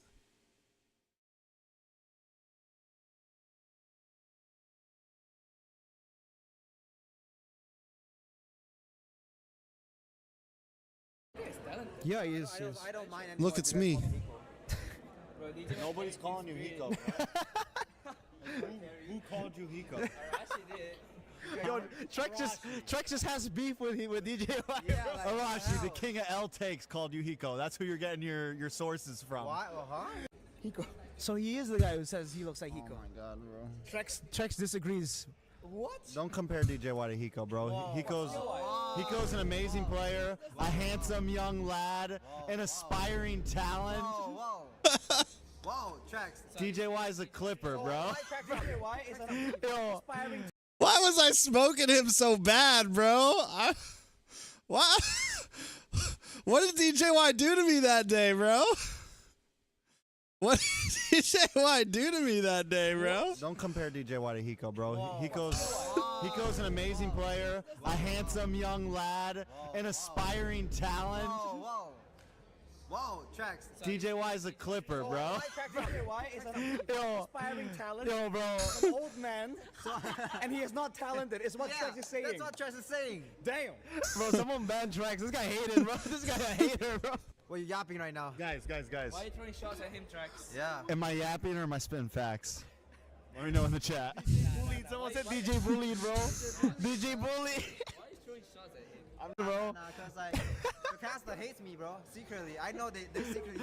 I hope everyone knew I was just having fun, bro. I feel like DJY's boy actually thought I was like, bro. it's like, DJ bullied, bro. DJ bullied. why are you throwing shots at him? Like, bro, I was just. Secretly, I know they secretly talk shit behind the back. Oh my god. You guys. I think sometimes I hope that I don't come off as too harsh sometimes, bro. I don't know if people always get my sarcasm. Like the most I don't know, man. I'm from America. People believe in the beef. Oh. Yeah, actually, yeah, guys. I hate TREX, bro. Ever since he's debuted, oh, fuck this guy. What does he think he is? You know? Yeah, like. There we go. If I'm not hick, hey. Okay, I don't know. Let me stop talking, bro. I Let me don't know stop. if I get to work. It's hey, John De La Cruz says DJY, get back to work. Oil up, baby. What is this? Can you tell DJ to get? What does that mean? Get back to work? No, like clip. Go back to clipping because like he missed the matches. Fuck, nah, fuck no, bro. Fuck no, he's not a clipper anymore. He's a restreamer, bro. Hey, guys, look at this. Oh, he's actually going back to work. Look at this bullshit. Look at this bullshit. Look at this. That guy only clips himself now, bro. Yeah, guys, do you guys want to see some bullshit? Right here, biggest bullshit of all time. That clipper guy. Okay, look. Hey, okay, let's Let's see the clips. You need to put was before that. Yeah, Was nice clips, brother. Nice clips. Oh yeah, but it's all you, man. Where's the clips? Hashtag wash clipper. Wash clip. Yo, hey. No. Whoa. Only we get to talk smack about DJ. Only we get to bully DJY. Bro. Not y'all. Y'all. All right, Bix. We do have a problem here, bro. We do have a problem here, man. We got a problem here. Your title says DJY and Mirko best duo. All I'm saying is that I brought at least 40% of I brought at least 30% of the comedy of this video, bro. I brought at least 30% of the comedy of this video. Why am I not in the title? Where's my dues, bro? I didn't even get a fucking, bro, I didn't even get a goddamn tag. My guy. 0 credit. I talked for most of this. I can't bully our boy. Only his boys can bully the boy, alright? Bix! Yeah, they went oil up Unk. How do you even become wash at clipping? I know. I'm not kidding. I guess you start restreaming. No, This is way after, bro. Like my edits are better 2 years ago than now. This is from M6. Yeah, Exactly. That's why. Exactly, bro. Like This is from Last World Champ. Maybe you became a restreamer because you were washed at clipping. Yeah, I'm washed chat. That's why like people are washed at playing games, but I'm washed at clipping. I'm gonna be washed at casting. I'm gonna go full restreaming next season. Expired clip. Expired clip. Expired is crazy. I mean, we watched that on stream already, bro. We watched that on stream already, bro. No. Hey, chillax. Why did you watch it? Look, Mirko's already watched it. Mirko's already watched it. I think go to. No, there he is. Literally me and DJY. No. Okay, I'm leaving the stream now. If you're gonna do this to me, check. No, why are you doing this? Best clip of the year right there. Best clip of the year, he said. DJ is like a cheap copy of Miracle. Can we get an L pause in the chat? What the Why fuck? are you reading that comment, Miracle? It's the longest comment. What's that? Where? I swear, I'm not trying to find bad comments, DJ White. You're like, why? Bro, even at the end, it's literally me talking. No, that's enough rounds, bro. Okay, only last for one round. The fuck? Damn. Don't leave. What the fuck? Like that. What the? God, guys. This was bad, bro. DJ White's blushing. Yo, DJ This is bad. Guys, DJ White, bro. I didn't feel right about this one. You go, you'd be like, where did you get that milk tea, bro? No. No. Seriously, you go. Come here, DJ. What? You say, where did you get that milk tea, bro? No. Let's get it together next time. No. Bro, what? Guys, what is this? What's this pussy? Huh? Guys, come on. Guy, DJ White, you gotta learn, bro. Just go. You'd be like, yo, that's nice milk tea. Why does everyone look so little like it was 5 years Bro, ago? it's cool. What do you mean? Bro, what is up with my skin, bro? You're wearing a Team Hawk jersey. That's like, okay, I'm sorry. This is L drip, bro. Like they got relegated, bro. Team Hawk. They got relegated. So? Okay, never mind, man. How can I jump from being DJ was #1 critic to wingmanning for him? That just doesn't work. Oh, you gotta do it. You gotta do it. Leo, you gotta help him out. No, what do you mean? I tried helping him out. I told him. Just like Did you do that? No, he doesn't want to. No, I don't He's want. scared. No, I don't want to do that. Why not? What are you doing? It's a simple thing. Just say, you want some boba? You want some boba? There you go. Yeah. I mean, Man, Yeah. spirits. show it to anyone. Ask her for boba. Boys, spirit are winning. You think I should show this to her? No. Oh. Show her Oh boba. man, no. What the hell is that? What the fuck is it? Yo, you gotta. Boba is What the fuck was that? Oh my god. Sue your barber, bro. That's better. That's Give me better. the good part. Wait, is that okay? Is that look? I'm gonna. Oh, DJ White. No. No, just. What? Hey, did you say it? Huh? What did I say? What did I say? BTK. BTK. Hey. I'm asking for boba? How chat? No, I didn't say it. Oh, okay. Okay. Hi, chat. Well, actually? Do you want to? Do you want to what? Boba. Boba? The boba line. Boba line. No. Oh, Lord, Bro, guys, can bro. we get a WDJY in the chat? Let's end him, bro. Hype him up. No. Break. Better game for FNAF. TREX is angry. W. Worst you can say is no, bro. No, bro. I don't. They gave better game for FNAF than TLID. Yeah, exactly. That's right. WBTK. Bro. TREX is angry, bro. Check is angry, bro. Nah, honestly. That's true. The fact that they did that. DJY. Bro, what? sit there. No. Sit, break, sit. I wore my. That was when they lost to FNOP. Why? To FNOP. Fnatic Onic Philippines. No, nothing. No. This is so bad. Oh my god. I had to walk away from this. I knew what was happening. Let's get what? Say it. Hey, what is this? Just oh my. Oh my Lord, Yo, bro. guys. This is a good thing. Hi. Hi, chat. Molly's vaping. So why don't I ask chat what you're supposed to say? Yeah, don't wait for chat to do it. Don't wait for chat to do it, man. Come on, man. What do I say? What do I say? You're setting him up. He's setting me up, you know. So frustrated, I took it. Okay. This is bad, bro. Listen, boys gotta. It's a process. Let's go, champ. Respect. We'll come back. I can't even watch that again. Did you know what made TLID, capable? What? Of that reverse sweep guitar kill? What? That Exia pick against the Link. Remember? The grand finals. The grand finals? So that was actually, I'm not trying to blame it on Kescute back then, but Why is Kescute catching strays? What's going on? on? I'm not trying to catch Why is strays onto Keddy- it, but like, it's a contributing factor. Like Eternal mentioned it, if they draft like that, there could be a possibility where the reverse sweep might happen. Well, when I hear Eternal say that, what came to mind was that fan member in the audience. He was like, what? Yo, can we get Adi to draft? Yo! I was like, yo. If Onic loses, Adi will draft. That was the Liquid fan, right? Yeah, the Liquid Yeah, fan. he was like, Obviously. yo, guys, get Adi to draft, please. Please. All right. So harsh. By no means is Adi a bad drafter. He's Bro, a good coach. guys. Wait, is he a good drafter or a good, like... A good coach. Why did you change the label? I'm A fucked good up. coach Like, my means skin's you're dried good at out. drafting, and you're And good it at, hurts. maintaining your player. Oh, is that what it means? Yeah. I don't know what's wrong with me. I think I need to go to the all in doctor, one guys. deal. I thought I thought the statement we've been making this season is that you're not an all-in type of deal, and people who are kind of exceptions.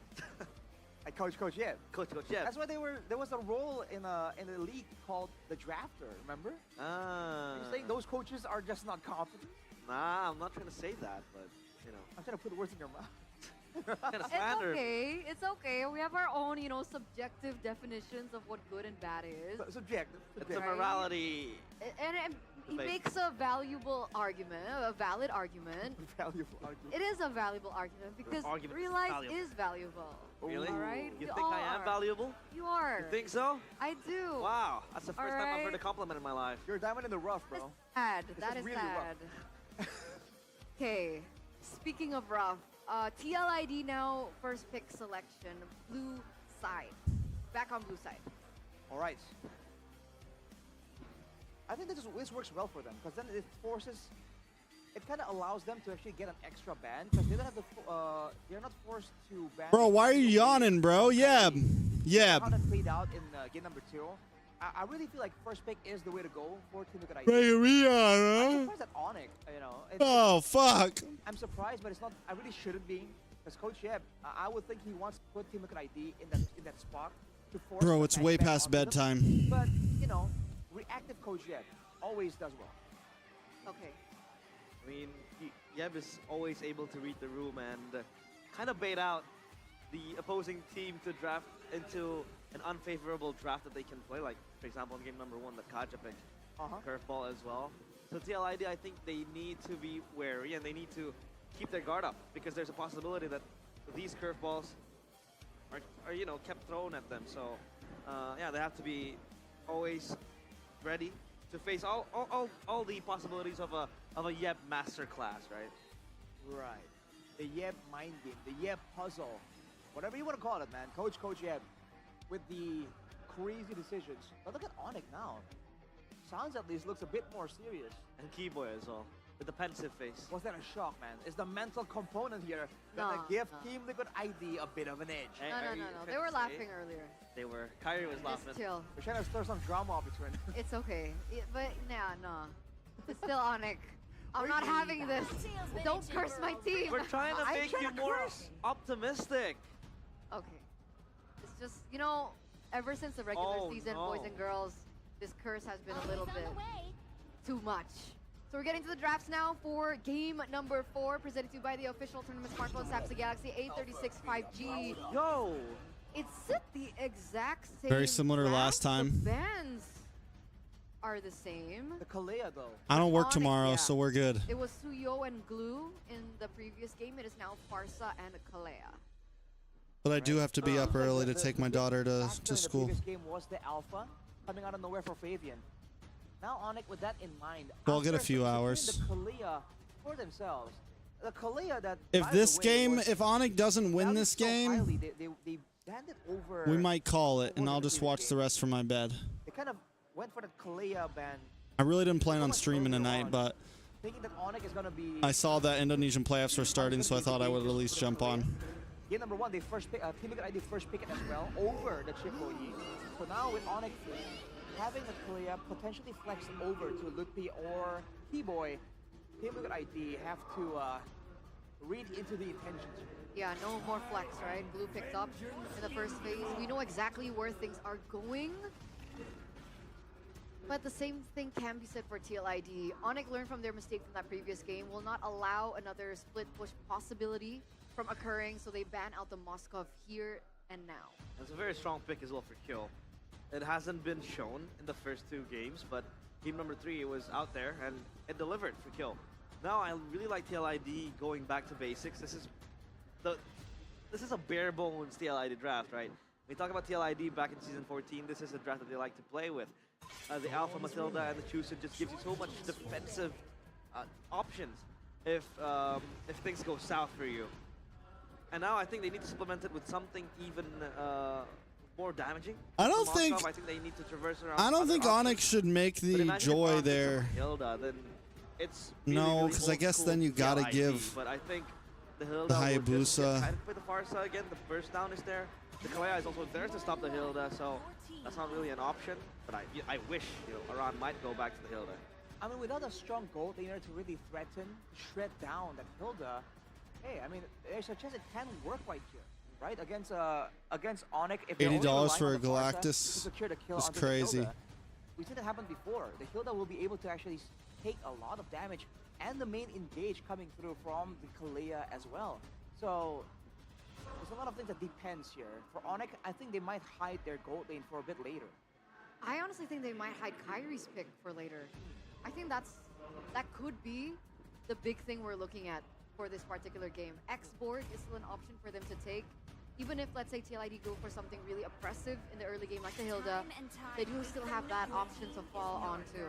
They might just go TREX now Suyo gets again. banned by TLID. Yes, Suyo is also an option.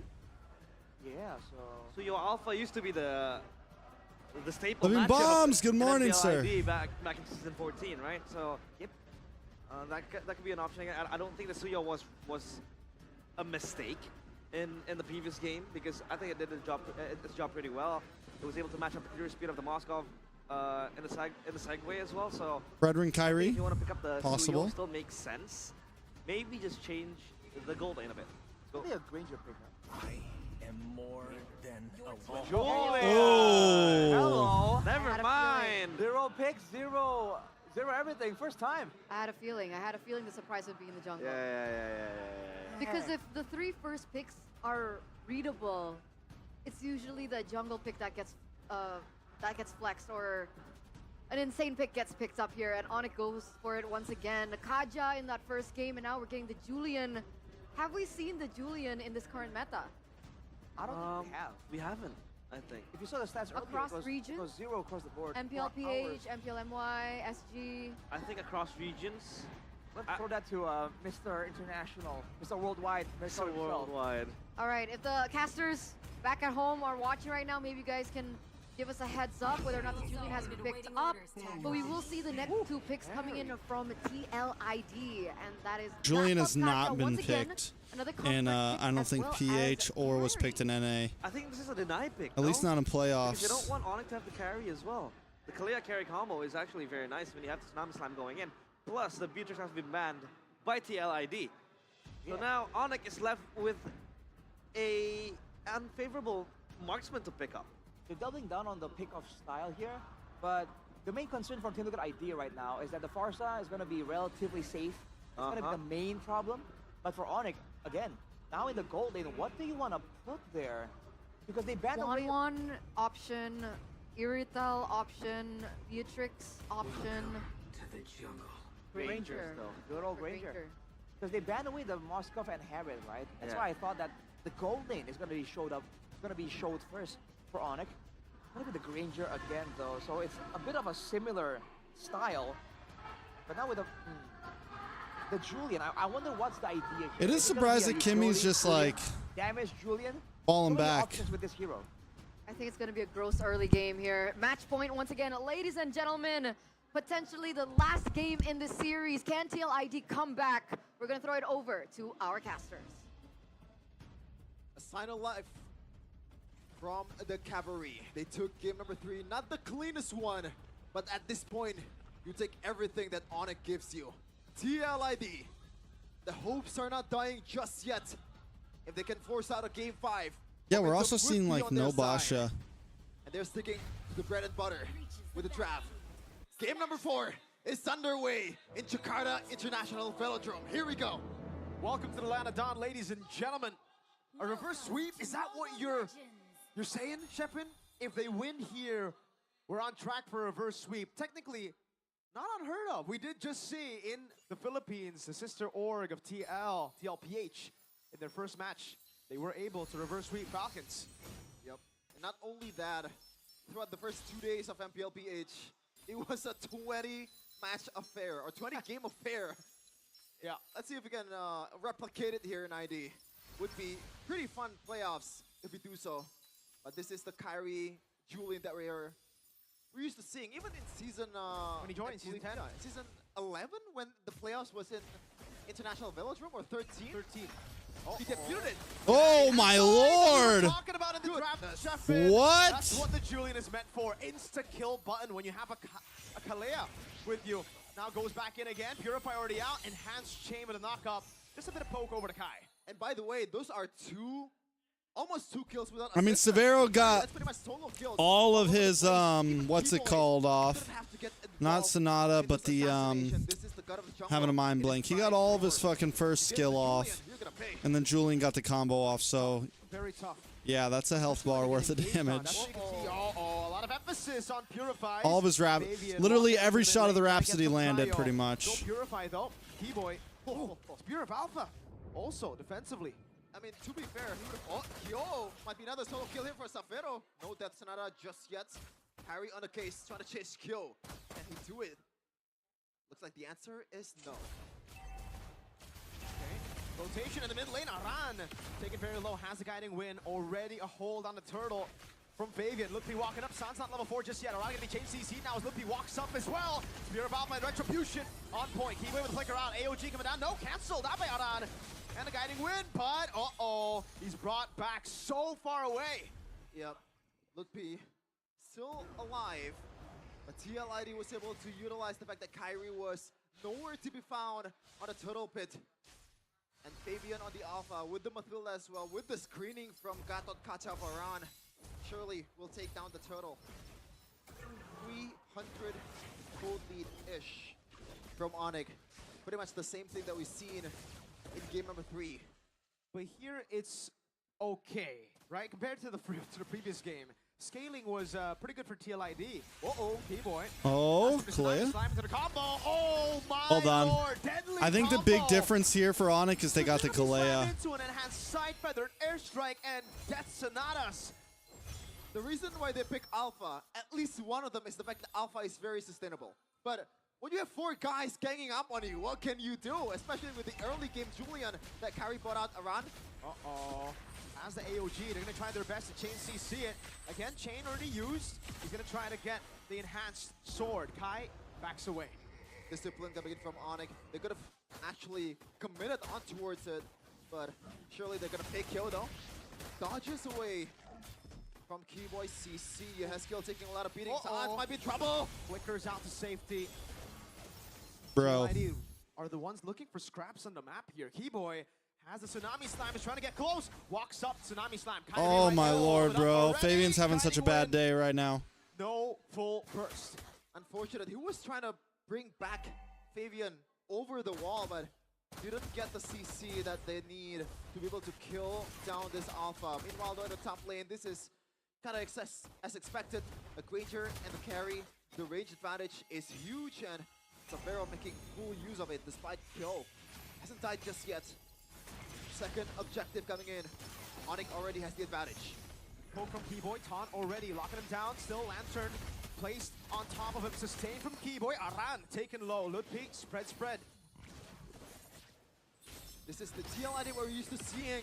The Mathildas, the guided Turtle down about half health. The Haskell trying to zone away. Loopy with a nice stun in the backside. Down comes the feathered airstrike. Iran targetable. Getting the circling eagle and all of the Spear of Alpha. Ludwig caught has the mount. Keyboy flickers up. Kyrie in the midst of it all. It has sword picked up. Oh! Kyrie is low. As so Fabian down. He's gonna get taken down, isolated. Kyrie down. Taken away from the fight. Woo! We got a battle in game 4. No longer the stomps of game 1 and 2.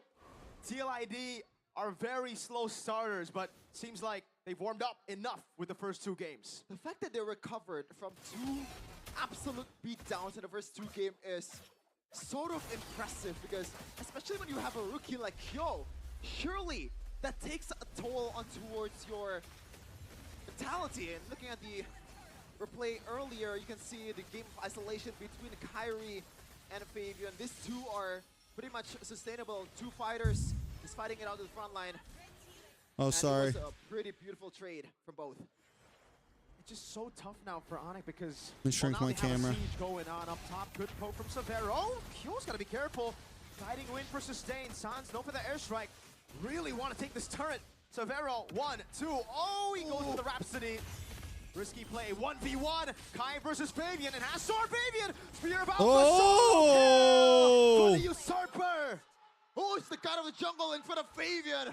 The MVP of What's season up with the 14 Bedell? is showing The his class BDL. to the legend in Kyrie. And right now, M3 that's the Bedell. boost that TLID needed. The mentality boost Savero AOG misses. AOG again. Two-time for the two-time. Circling Eagle! Oh! Catches them all in the back. Tsunami slam. Severo able to cut away. Fabian down. Sky Pierce already. Immobilization. On to 3 earlier. Lupi mounting Aran. Good guiding win to cancel it out. Skiboy's there. He has scale. The re-engage continues. Sub it up very low. Oh! Kill. Taking a lot of beating. It works out. It works out. Kyrie comes. Still in Onic's favor. Kyrie shows up. Low. Good chain. Kyo and Witty running for the hills. Onic in a prolonged team fight. Out-sustained.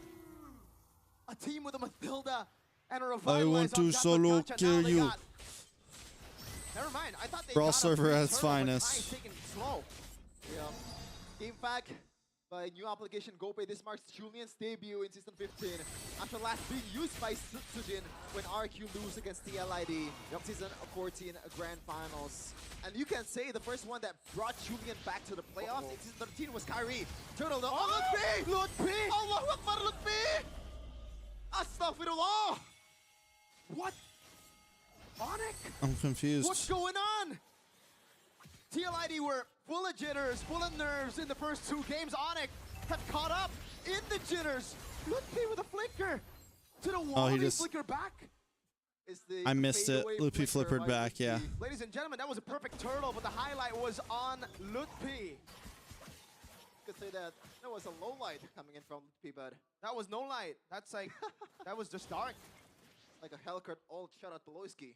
Looking at the items right now though, I'm curious to see what Kyrie has secured. It's a Feather of Heaven right away. And towards, I believe, Holy Crystal. This is the bread and butter build. Meanwhile, people are getting jumped on. Tsunami Slam. Oh my lord. Good Fabian guy. just continues to get brought back. Out. Suns getting the spacing as Kyrie pushes up top. Tier 2 should fall. And it's still Onic despite the little still Onic. mistakes, despite the little blunders. Severo's having a good game this time. T-Boy, those Tsunami Slams, gotta be careful. Sans just walks out of the AOG and Onic keep themselves alive. Bottom lane, or sorry, top lane already into the base turret. Bottom lane for TLID, a turret take. Well, there is a trade for TLID despite Kyrie just having a time of his life in the opposing side of the map. And this is the difference between TLID and Onic. Yes, Fabian did win the 1v1 against Kyrie in the bottom lane, but ideally you don't want to split as a Fabian, as the alpha, because you are the core of the team. Meanwhile, he has skill. Tsunami Slam still has to purify. The proper respect given over. Feathered airstrike now, just to poke them down. Good poke, that's Sonata! Yo! Very low, forced to Severo's feeling confident. Severo's getting confident. Just a single peek to the corner of the eye of TLID players, and you see Sans coming, flying towards you. That's the aura that this guy has in ID. For TL now, it's still an uphill battle. They're the ones behind, despite the perfect turtle, despite what we would consider an early win. Take a look at the kills, the farm. It's all good for Onic. Kai, solo killed, yes, but has farmed better. 13 to Fabian's 12. 1 level lead. Fabian should be able to catch up here as he gets another camp. Big item DHS. Swift Trinity for Yo. This is the time. This is the time to pop off. Kyrie on the other side of the map. Fabian will try to make a I don't know how I feel about this mini-map getting bigger Good thing. poke over to Aran. Pops in revitalized already.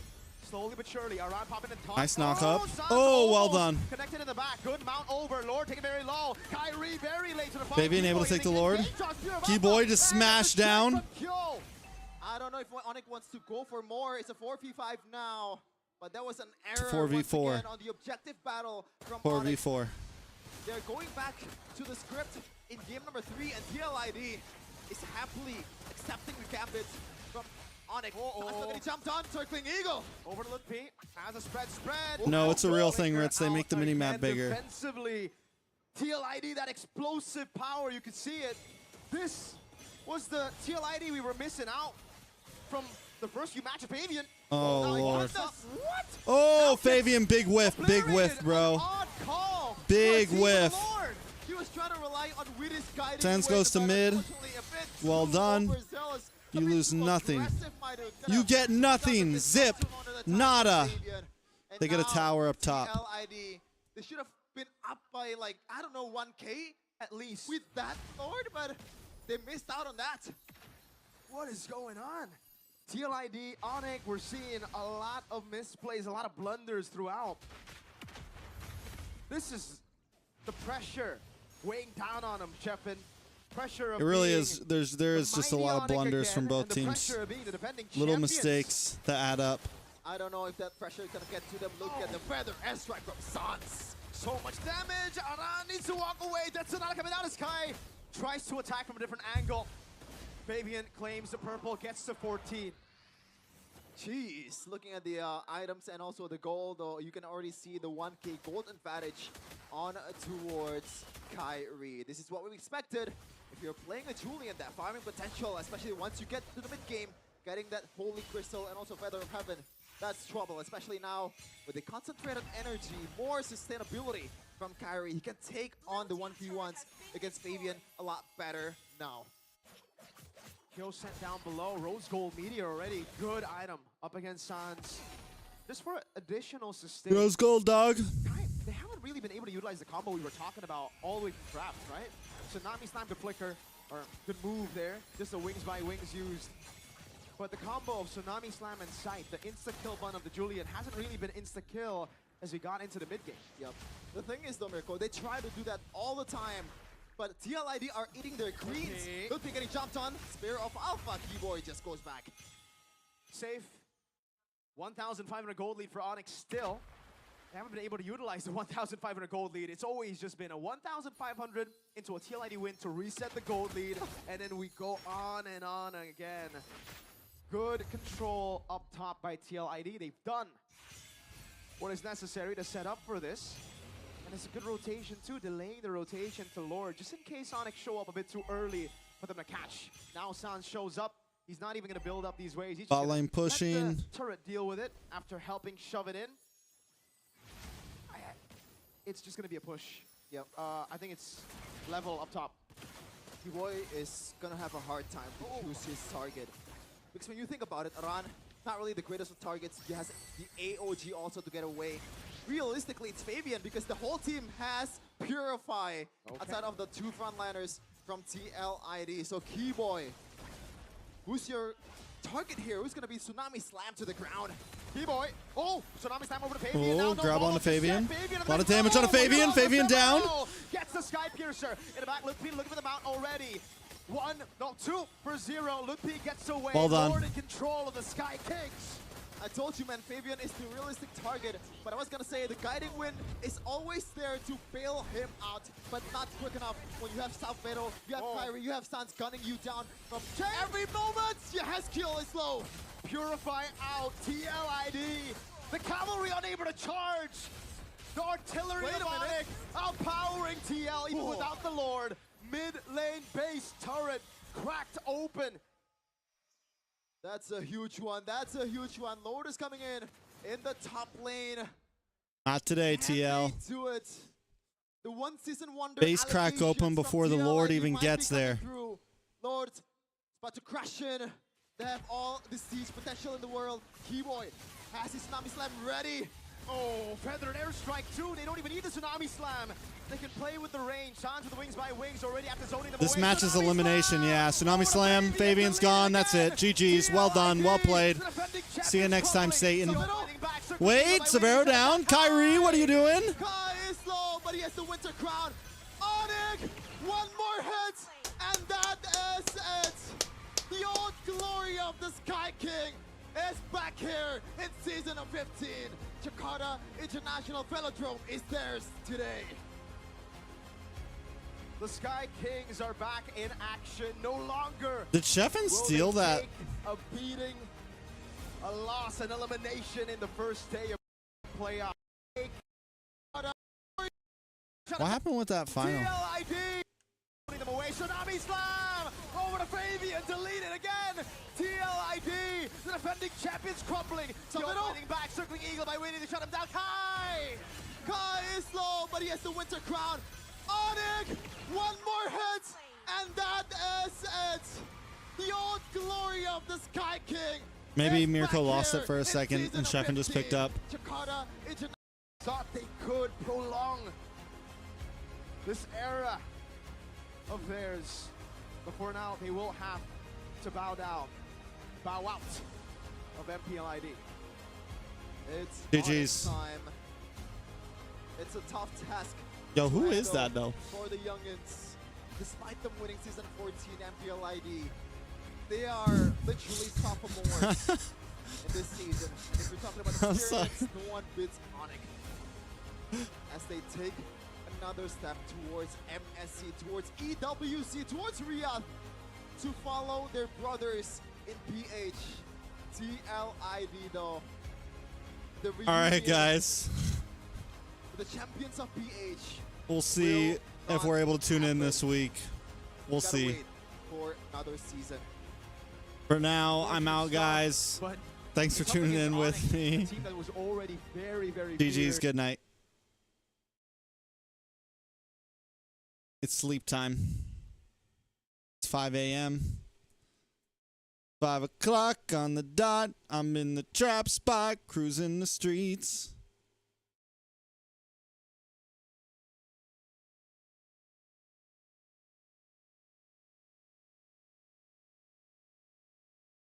I got a real pretty lady and she's right here next to me.